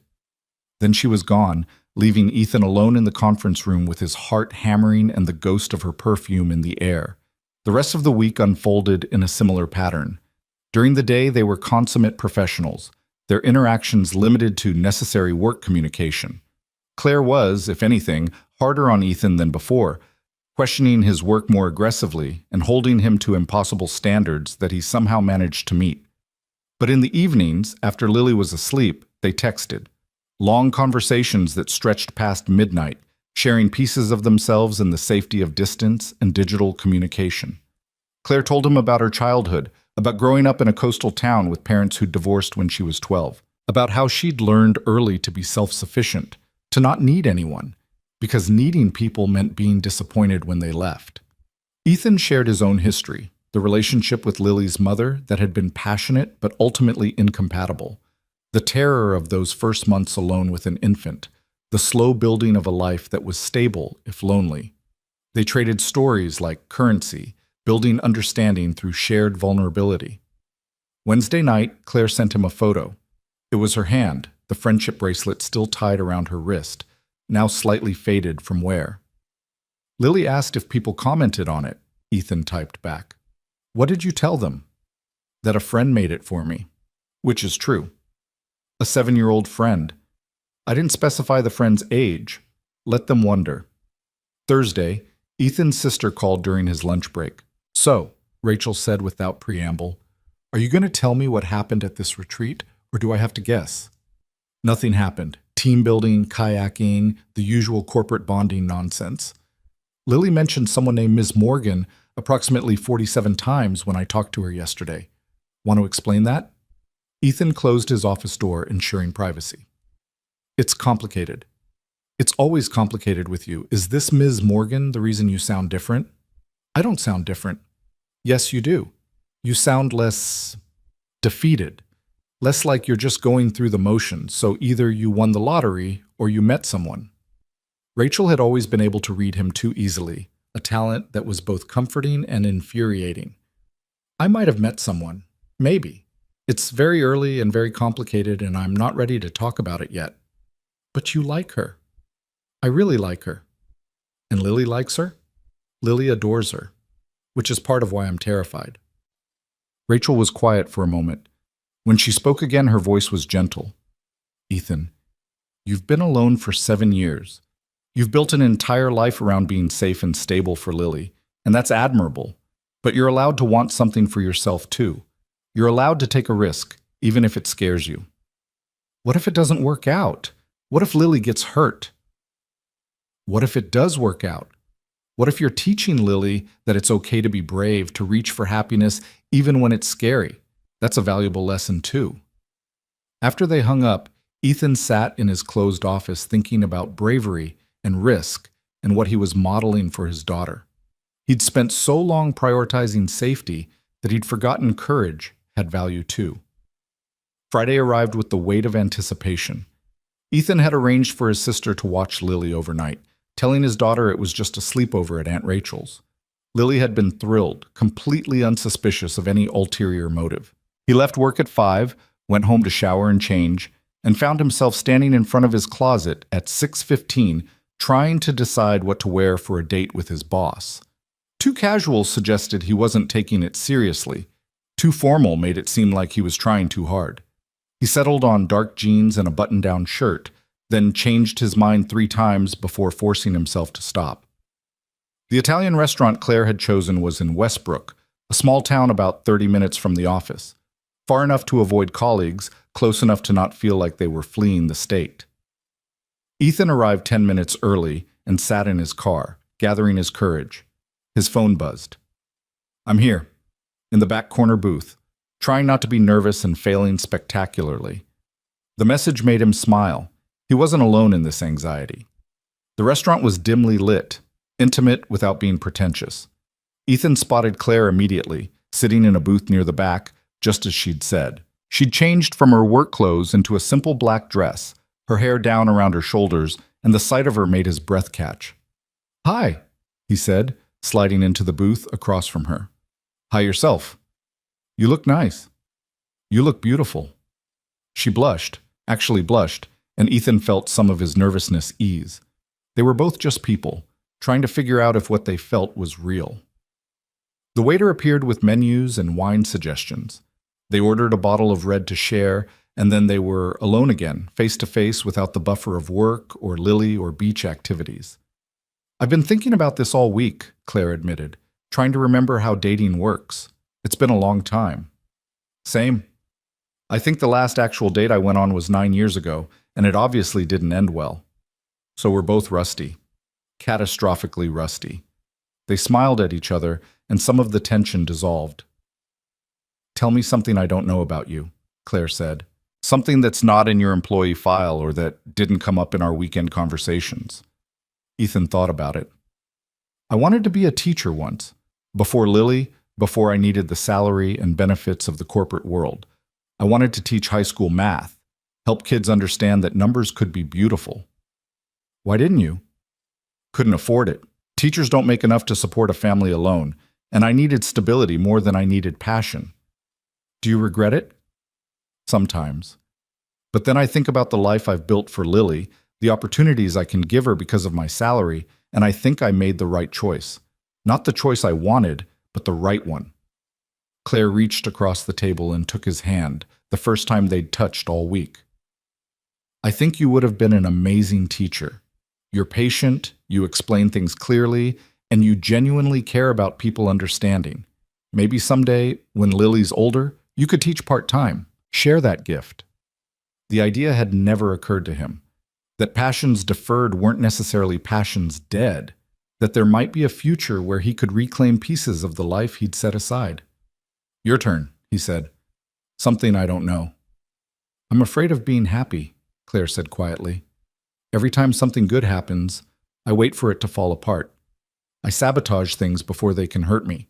I've done it in relationships, in friendships, even in work situations where I was getting too comfortable. I create distance as a defensive mechanism." "Are you doing that now? With us?" "I'm trying not to. But the instinct is there, whispering that this is too good, that it can't last, that I should end it before you do." Ethan tightened his grip on her hand. "I'm not going anywhere, not unless you ask me to leave." "Promise?" "Promise. I'm all in here, Claire. Terrified, yes. Unsure of how we make this work. Absolutely. But committed to trying." The waiter returned with their wine, and they ordered food without really paying attention to the menu. After he left, Claire said, "We need to talk about the logistics, the practical reality of what we're attempting." "Okay. If this becomes serious, and I think we both feel it heading that direction, we'll need to file a formal relationship disclosure with HR. It's company policy for any relationships between employees at different hierarchical levels." "I know. I read the policy handbook last night." Claire's eyebrows rose. "You read the employee handbook?" "The section on workplace relationships, yes. I needed to understand exactly what we were dealing with." And it's doable, but it requires transparency. We'd need to disclose the relationship. You'd need to recuse yourself from any decisions directly affecting my employment, and ideally I'd transfer to a different department or reporting structure to eliminate the direct conflict of interest." You'd be willing to transfer?" "If it meant we could be together without complications? Yes. My work is good, Claire. I could succeed in any department. The specific role matters less than the life I'm building outside of work." She looked at him with something like wonder. "You've really thought this through?" "I told you, I can't be impulsive. I need to plan, to understand the consequences, to make sure Lily's stability isn't compromised." "And you think we can do this? Make it work despite all the complications?"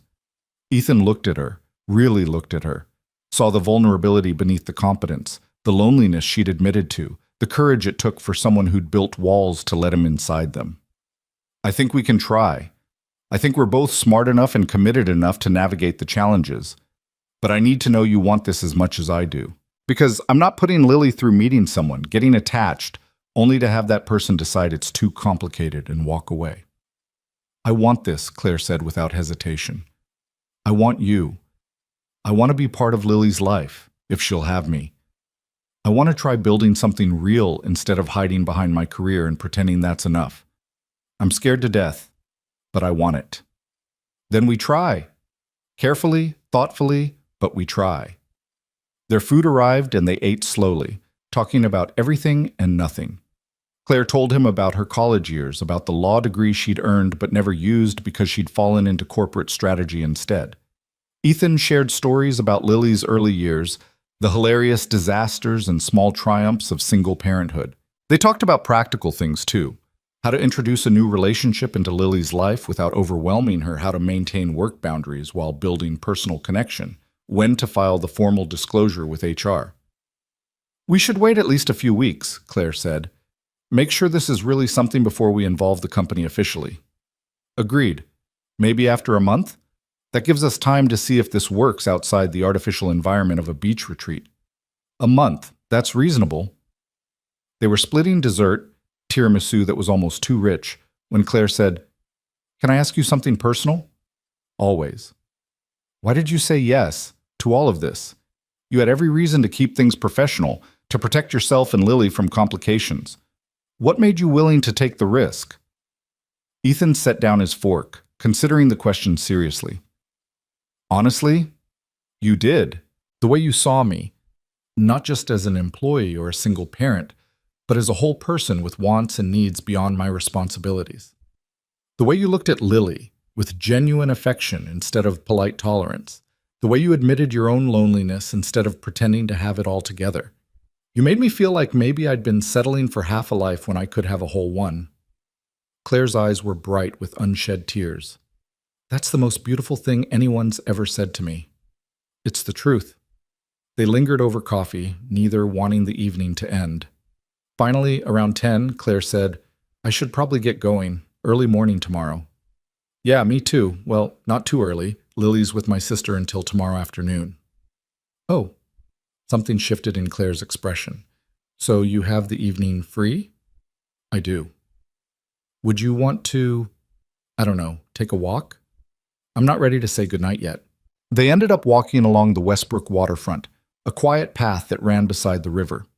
It was late enough that they were mostly alone, just the occasional jogger or dog walker passing by. Claire took his hand as they walked, and the simple gesture felt profound. "I forgot how nice this is," she said, "just walking with someone, existing together without needing to perform or produce and achieve anything. The concept of being instead of doing."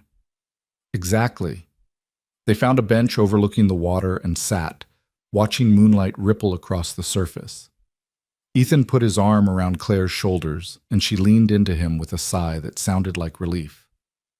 "Thank you for tonight," she said, "for making me believe this could work.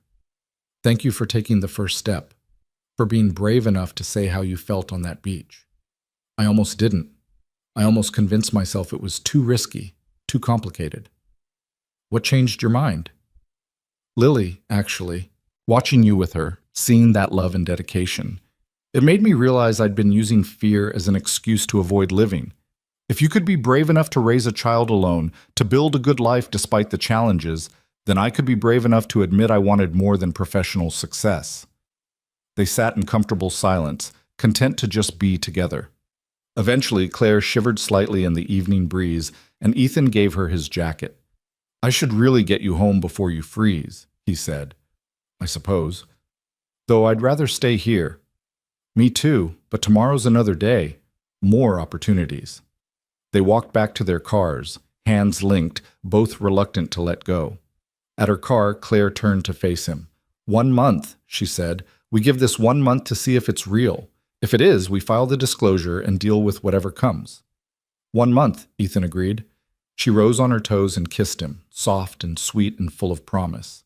It was their first kiss beyond that moment on the beach, and it felt like a new beginning. "Good night, Ethan." "Good night, Claire." He waited until she drove away before getting in his own car, sitting there for a moment and processing everything. They'd made a plan, set boundaries, committed to trying despite all the reasonable objections. And for the first time in 7 years, Ethan Brooks felt like he was living rather than just surviving. The month that followed their dinner date became a study in careful balance, a delicate dance between professional distance and growing intimacy that required constant vigilance and occasional courage. Ethan found himself living two parallel lives that somehow needed to eventually converge into one coherent whole. At the office, he and Claire maintained their professional boundaries with almost painful precision. Their interactions were limited to necessary work communications. Their meetings focused solely on projects and deliverables. If anything, Claire was harder on him than she'd been before, pushing back on his analyses with sharper questions and demanding revisions that made him work late into several evenings. To any observer, they were simply CEO and analyst, their relationship defined entirely by organizational charts and quarterly objectives. But outside those walls, something entirely different was growing. They saw each other twice a week, always in towns far enough from the office to avoid accidental encounters with colleagues. Sometimes they had dinner, talking for hours over wine and pasta about everything from childhood dreams to current fears. Other times they took long walks, exploring hiking trails and waterfronts, content to exist in comfortable silence, broken only by observations about the weather or the landscape. Claire met Lily officially for the second time on a Saturday afternoon 3 weeks after their first date, joining them at a children's museum that Lily had been begging to visit. Ethan had been nervous about it, worried that the dynamic would feel forced or awkward, but his concerns dissolved the moment Claire crouched down to Lily's level in the museum's entrance. "I've been looking forward to this all week," Claire said, and the honesty in her voice made Lily's face light up. "Really? Even though museums are kind of boring for grown-ups?" "Museums are never boring when you're with someone who sees them properly. And I suspect you see things very properly." They'd spent 4 hours exploring exhibits, Claire entering fully into Lily's world of wonder and curiosity. She didn't talk down to his daughter or treat the museum visit as an obligation. Instead, she engaged completely, asking questions that made Lily think, offering observations that expanded her understanding, being present in a way that made Ethan's chest tight with emotion. "She's good with her," Rachel observed when Ethan told her about it later. "That's not something you can fake."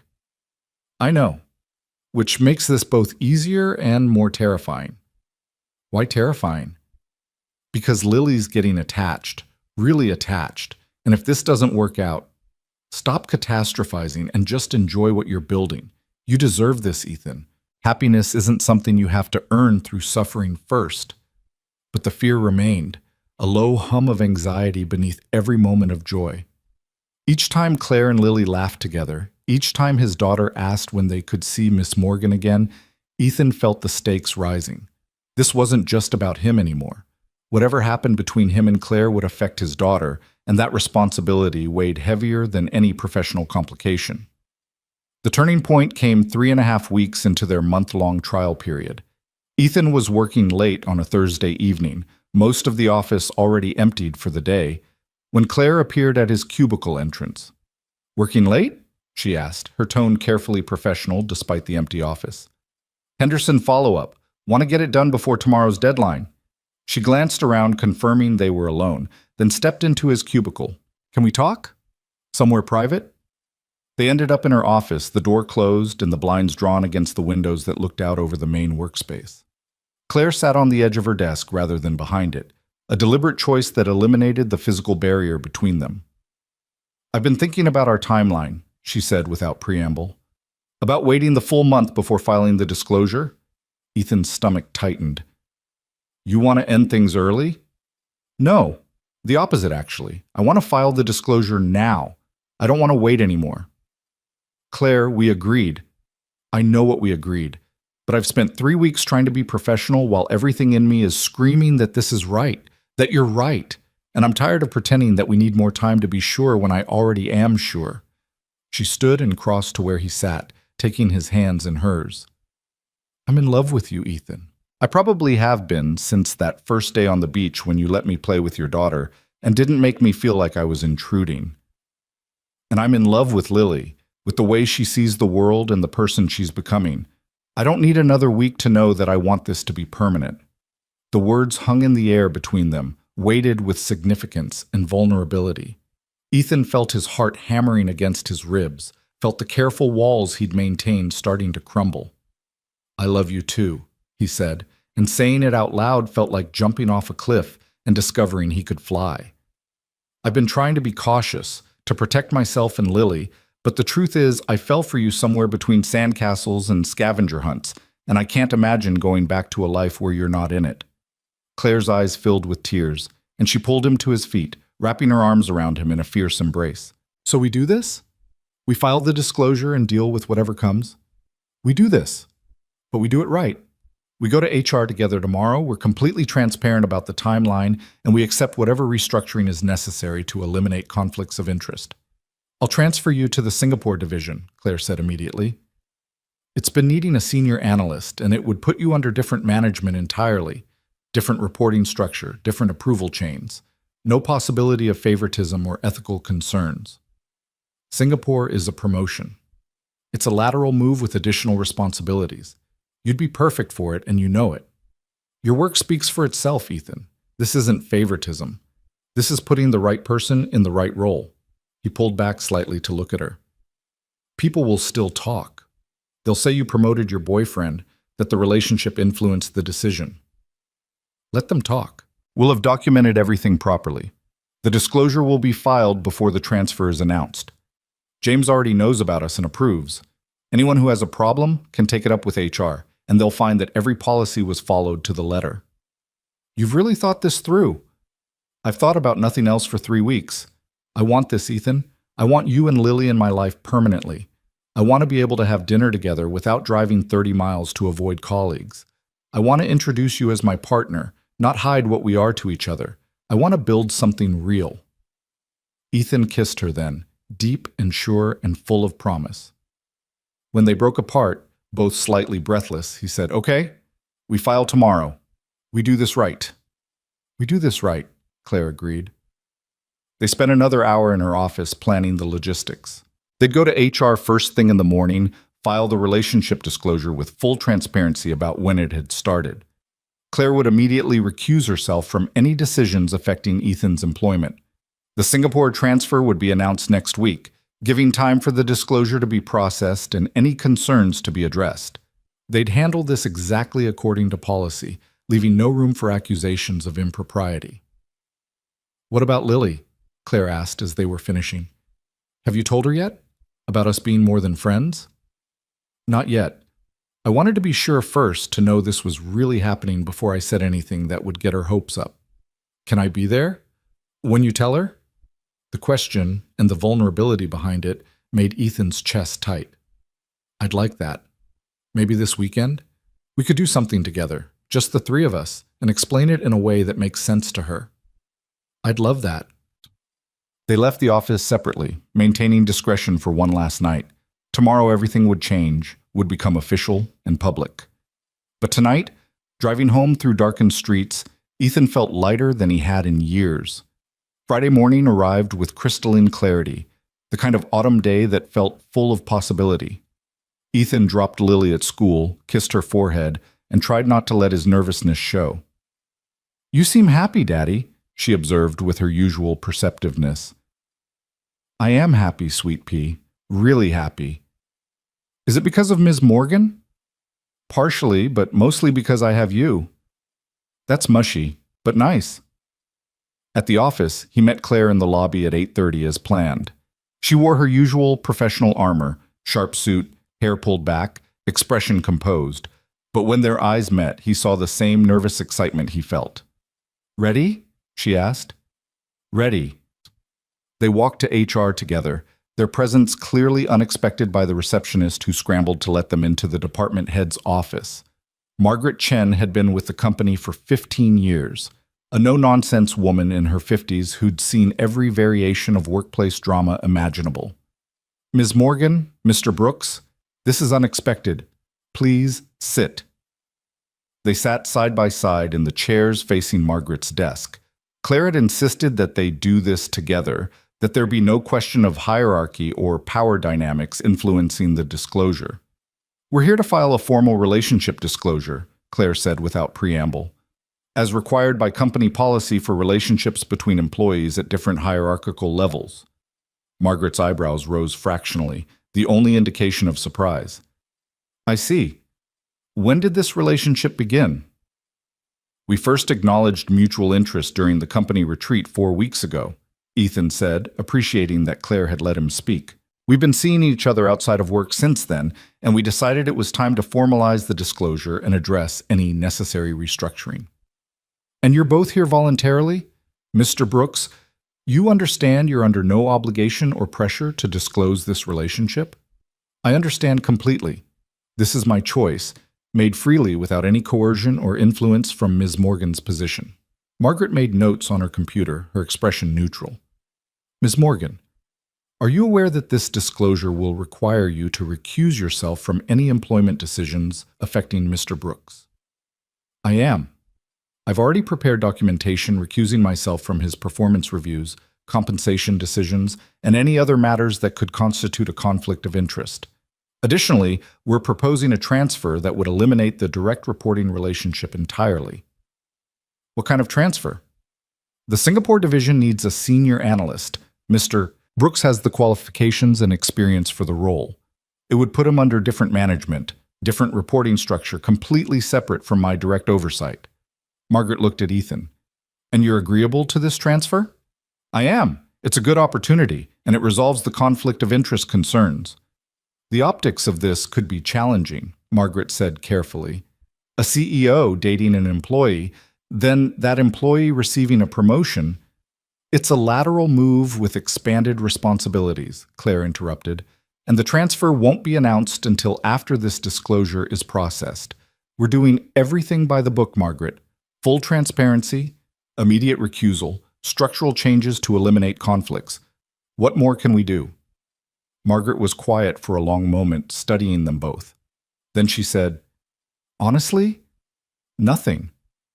You're handling this exactly right. Most people try to hide relationships or minimize them. You're being proactive and transparent. I appreciate that. She pulled up several forms on her computer and began walking them through the disclosure process. There were questions about the nature of their relationship, its duration, whether there was any exchange of benefits or favorable treatment. They answered everything honestly, holding nothing back. I'll need to speak with James Morrison, Margaret said as they were finishing. Get his formal approval for the transfer and confirm there are no concerns at the executive level. James already knows, Claire said. He's been supportive. Good. That makes this easier. I'll process the disclosure today and schedule the transfer announcement for next week. In the meantime, Ms. Morgan, you're officially recused from any matters involving Mr. Brooks. Any questions or concerns about his work go through me or through his current department head.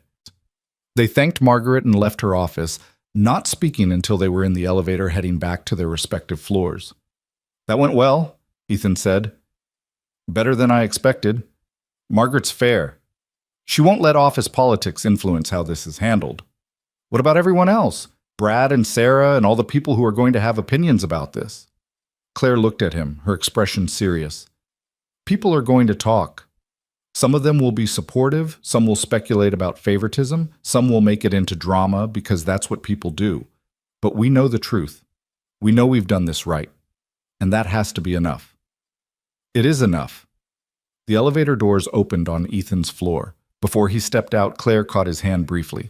Tomorrow, talk to Lily? Tomorrow, come over around 2? I'll be there. The news spread through the office with impressive speed. By Monday afternoon, it was clear that everyone knew about the disclosure, though the details had gotten predictably distorted through the gossip chain. Ethan heard variations ranging from they've been secretly dating for months to he got her pregnant and she's covering for him to she's just using him for some kind of social experiment. He ignored most of it, keeping his head down and focusing on his work. A few people made comments. Brad, unsurprisingly, had opinions about office romances and mixing business with pleasure. But most of his colleagues were either genuinely supportive or professional enough to keep their thoughts private. Sarah from HR stopped by his desk on Tuesday. I heard the news, just wanted to say congratulations. Claire's a good person, despite what some people think. She deserves to be happy. Thank you. That means a lot. Also, for what it's worth, I think you handled the disclosure exactly right. Going to HR together, being transparent, accepting the transfer. It shows integrity. Word of his impending transfer to Singapore spread quickly after that, generating a whole new wave of speculation. But this time, Ethan found he didn't care as much. He had Claire, he had a plan, and most importantly, he had the knowledge that they were building something real. The conversation with Lily happened on Saturday afternoon, as planned. Claire arrived at 2 o'clock carrying a bakery box that Lily immediately recognized. Cupcakes. Did you bring cupcakes? I brought cupcakes. I thought we could have a little celebration. What are we celebrating? Claire looked at Ethan, who nodded. They decided to do this together, to present it as a united decision rather than something imposed on Lily. Actually, we wanted to talk to you about something important, Ethan said, settling on the couch and patting the space beside him. Come sit with us? Lily climbed up between them, her expression curious but not concerned. Am I in trouble? Not at all. This is good news, actually, but it's big news, and we want to make sure you understand it. Okay? Ethan glanced at Claire, drawing strength from her presence. You know how you asked me if I was going to marry Miss Morgan? Yeah, you said it was complicated. Well, it's less complicated now. Miss Morgan and I have been spending time together, getting to know each other better, and we really like each other. A lot. Like boyfriend-girlfriend? Lily's eyes went wide. Like boyfriend-girlfriend, Claire confirmed. Your dad and I are dating, which means we want to spend more time together, as a family, if that's okay with you. Lily looked between them, processing. So you're going to be my mom? The question hung in the air, weighted with hope and vulnerability that made Ethan's throat tight. That's not quite how it works, Sweet Pea, he said gently. Miss Morgan and I are dating, which means we're seeing if we want to be together permanently. If we do, and if we decide to get married someday, then yes, she would become part of our family in a permanent way. But that's something that happens slowly, over time, as we all get to know each other better. I already know her. She's nice and she listens and she makes good sandcastles. Those are all true things, Claire said, smiling, but there's a difference between being friends and being family.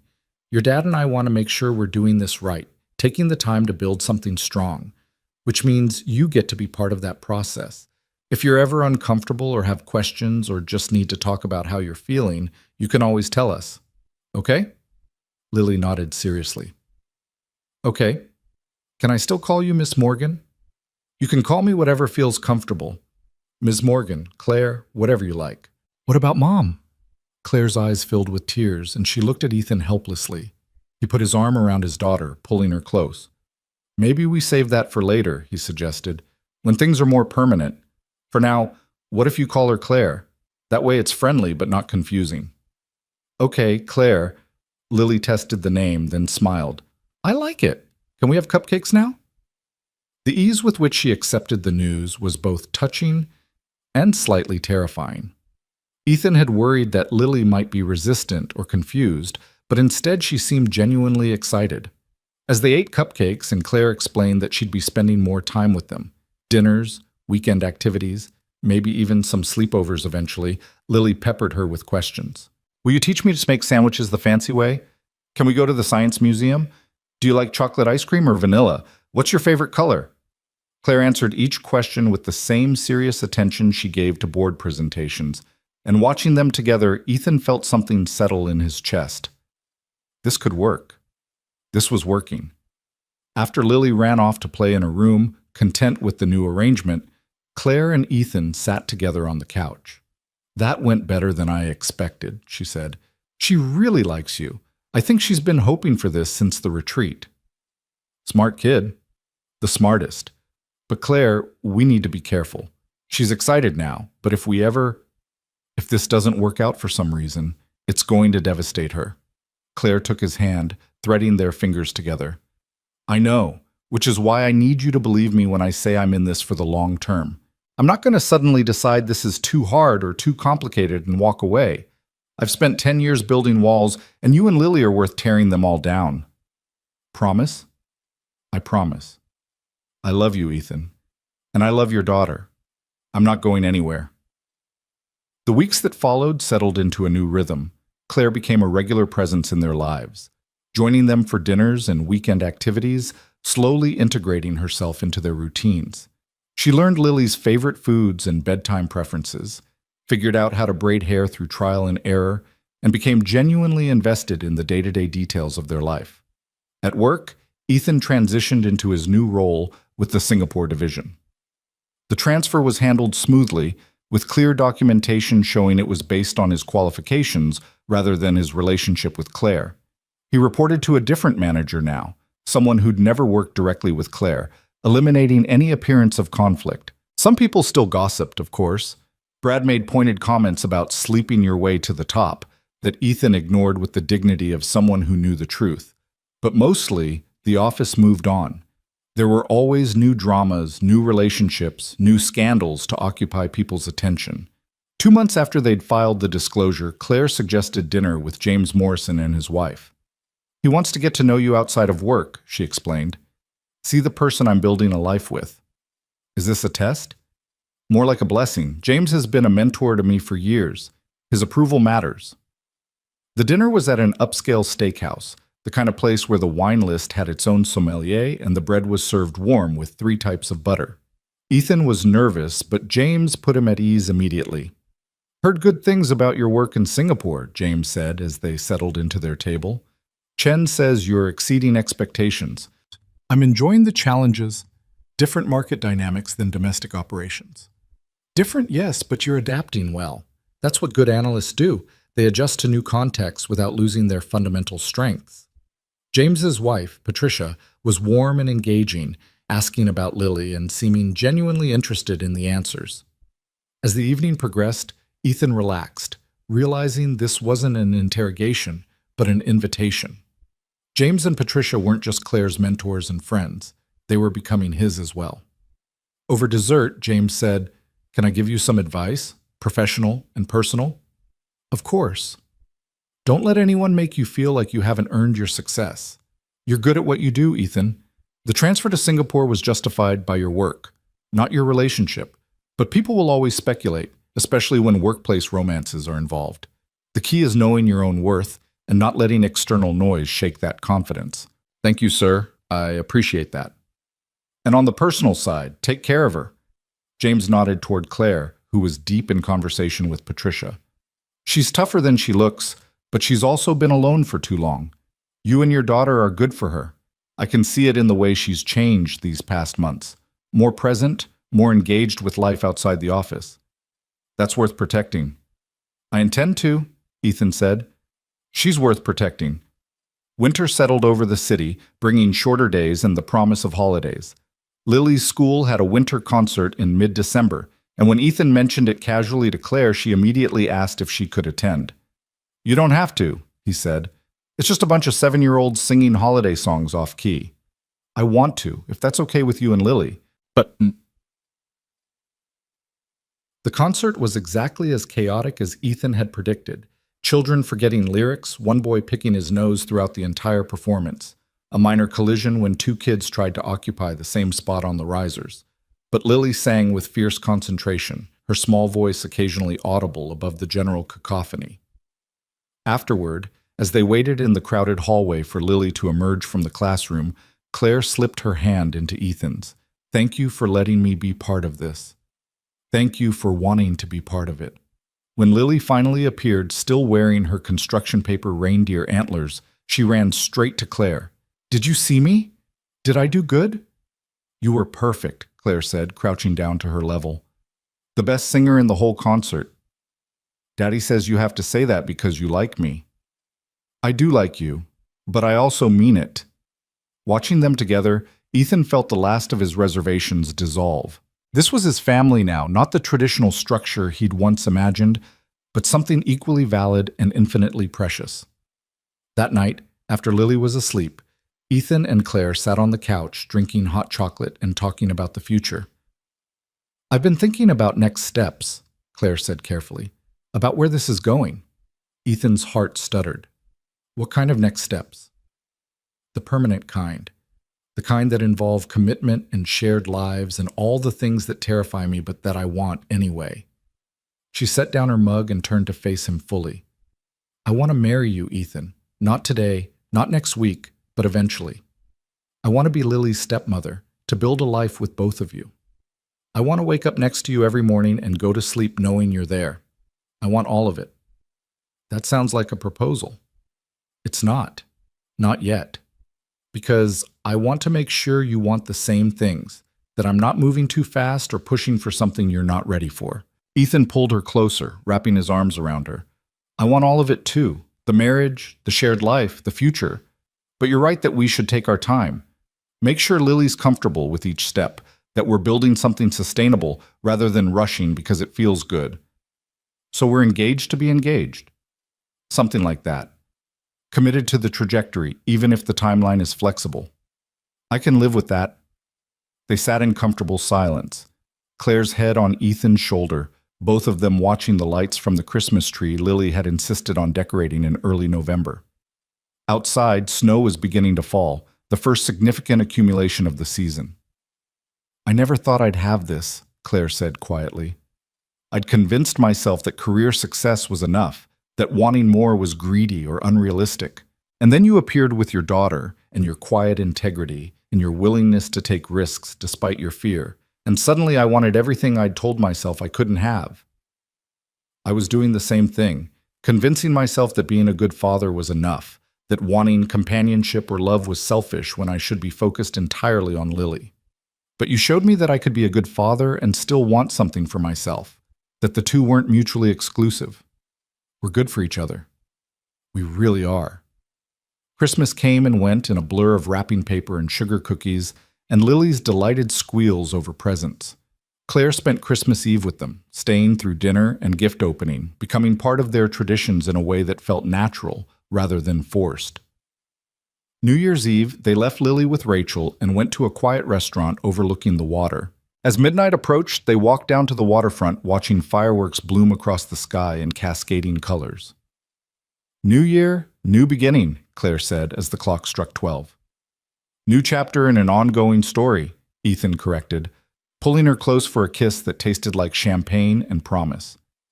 In February, 6 months after the beach retreat that had started everything, they made it official. Not the engagement, that would come later, on Lily's 8th birthday when Claire asked for her permission first, but the living arrangements. Claire moved into Ethan's house, the three of them becoming a permanent unit rather than separate lives that occasionally intersected. The adjustment wasn't seamless. There were disagreements about household responsibilities and parenting approaches and how to organize the bathroom cabinet. There were moments when Claire's independence clashed with Ethan's need for structure, when Lily tested boundaries to see if Claire would really stay. But they worked through it with patience and communication and the fundamental commitment they'd made to each other. They went to family therapy to make sure Lily had space to process the changes. They established routines that honored everyone's needs. They built something real and messy and imperfect and absolutely right. At work, Ethan continued to excel in his role, his success speaking for itself. The gossip eventually died down, replaced by grudging respect for someone who'd navigated a complicated situation with integrity. Claire remained as demanding and brilliant as ever, her leadership strengthened rather than compromised by her personal happiness. On a Saturday morning in late spring, almost a year after that first beach retreat, Ethan woke to find Claire and Lily already up, their voices carrying from the kitchen. He lay there for a moment, listening to them plan their day, something about a farmer's market, and maybe ice cream after, and felt profound gratitude for this life he'd been brave enough to choose. He found them in the kitchen, Lily sitting on the counter while Claire made pancakes, both of them covered in flour and laughing about something. "Morning," he said, and they both turned to him with matching smiles. "Daddy, Claire's teaching me to flip pancakes." "I can see that. You're both wearing most of the batter." "The batter jumped," Lily explained seriously. "It wasn't our fault." "The batter is very adventurous," Claire agreed, winking at Ethan over Lily's head. They ate breakfast together, the three of them crowded around the small kitchen table, planning their weekend and bickering good-naturedly about whether chocolate chips belonged in pancakes. It was ordinary and domestic, and everything Ethan had told himself he didn't need. Later, after Lily ran outside to play, Claire pulled him aside. "I've been thinking about the engagement," she said, "about asking Lily for her blessing." "Yeah? I want to do it soon, maybe on her birthday next month, but I want to make sure you're ready, that this is what you want." Ethan cupped her face in his hands, looking into the eyes of the woman who'd taken a chance on him, who'd seen past his responsibilities to the person underneath, who'd loved his daughter as fiercely as she loved him. "This is exactly what I want. You're exactly what I want. Let's do it." "Yeah? Yeah. Let's build this life together. Officially, permanently, completely." Claire's smile was radiant, transforming her face into something almost incandescent with joy. "Okay then, we're really doing this. We're really doing this."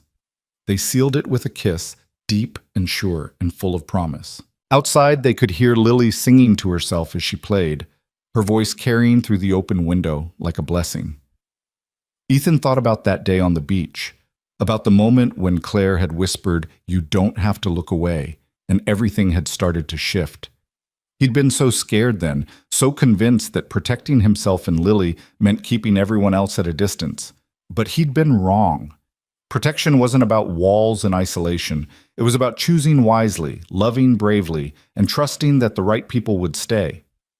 Claire had stayed. Through disclosure processes and office gossip, through family adjustments and relationship challenges, through every moment of uncertainty and fear. She'd stayed because she'd chosen them, and they'd chosen her, and that choice had been brave enough to build something lasting. A year ago, Ethan Brooks had been a single father maintaining careful distance from his boss, convinced that safety meant solitude. Now he was a man building a future with the woman he loved and the daughter they both adored. The journey hadn't been simple or easy, but it had been worth every complicated, terrifying, beautiful moment. And as he stood in his kitchen with Claire in his arms and Lily's laughter floating through the window, Ethan realized that this was what happiness looked like. Not perfect or uncomplicated, but real and chosen and infinitely precious. They'd taken a chance on each other when every logical reason said they shouldn't. They'd been brave enough to tear down walls and build bridges instead. And in doing so, they'd created something that neither of them could have built alone. A family, a future, a life worth living. The cage of responsibility had become a home. The loneliness had transformed into love. And all it had taken was the courage to say yes when everything else screamed no. As Claire pulled away to check on the pancakes and Ethan went to call Lily in for breakfast, he felt the story of who they'd been shifting into the story of who they were becoming.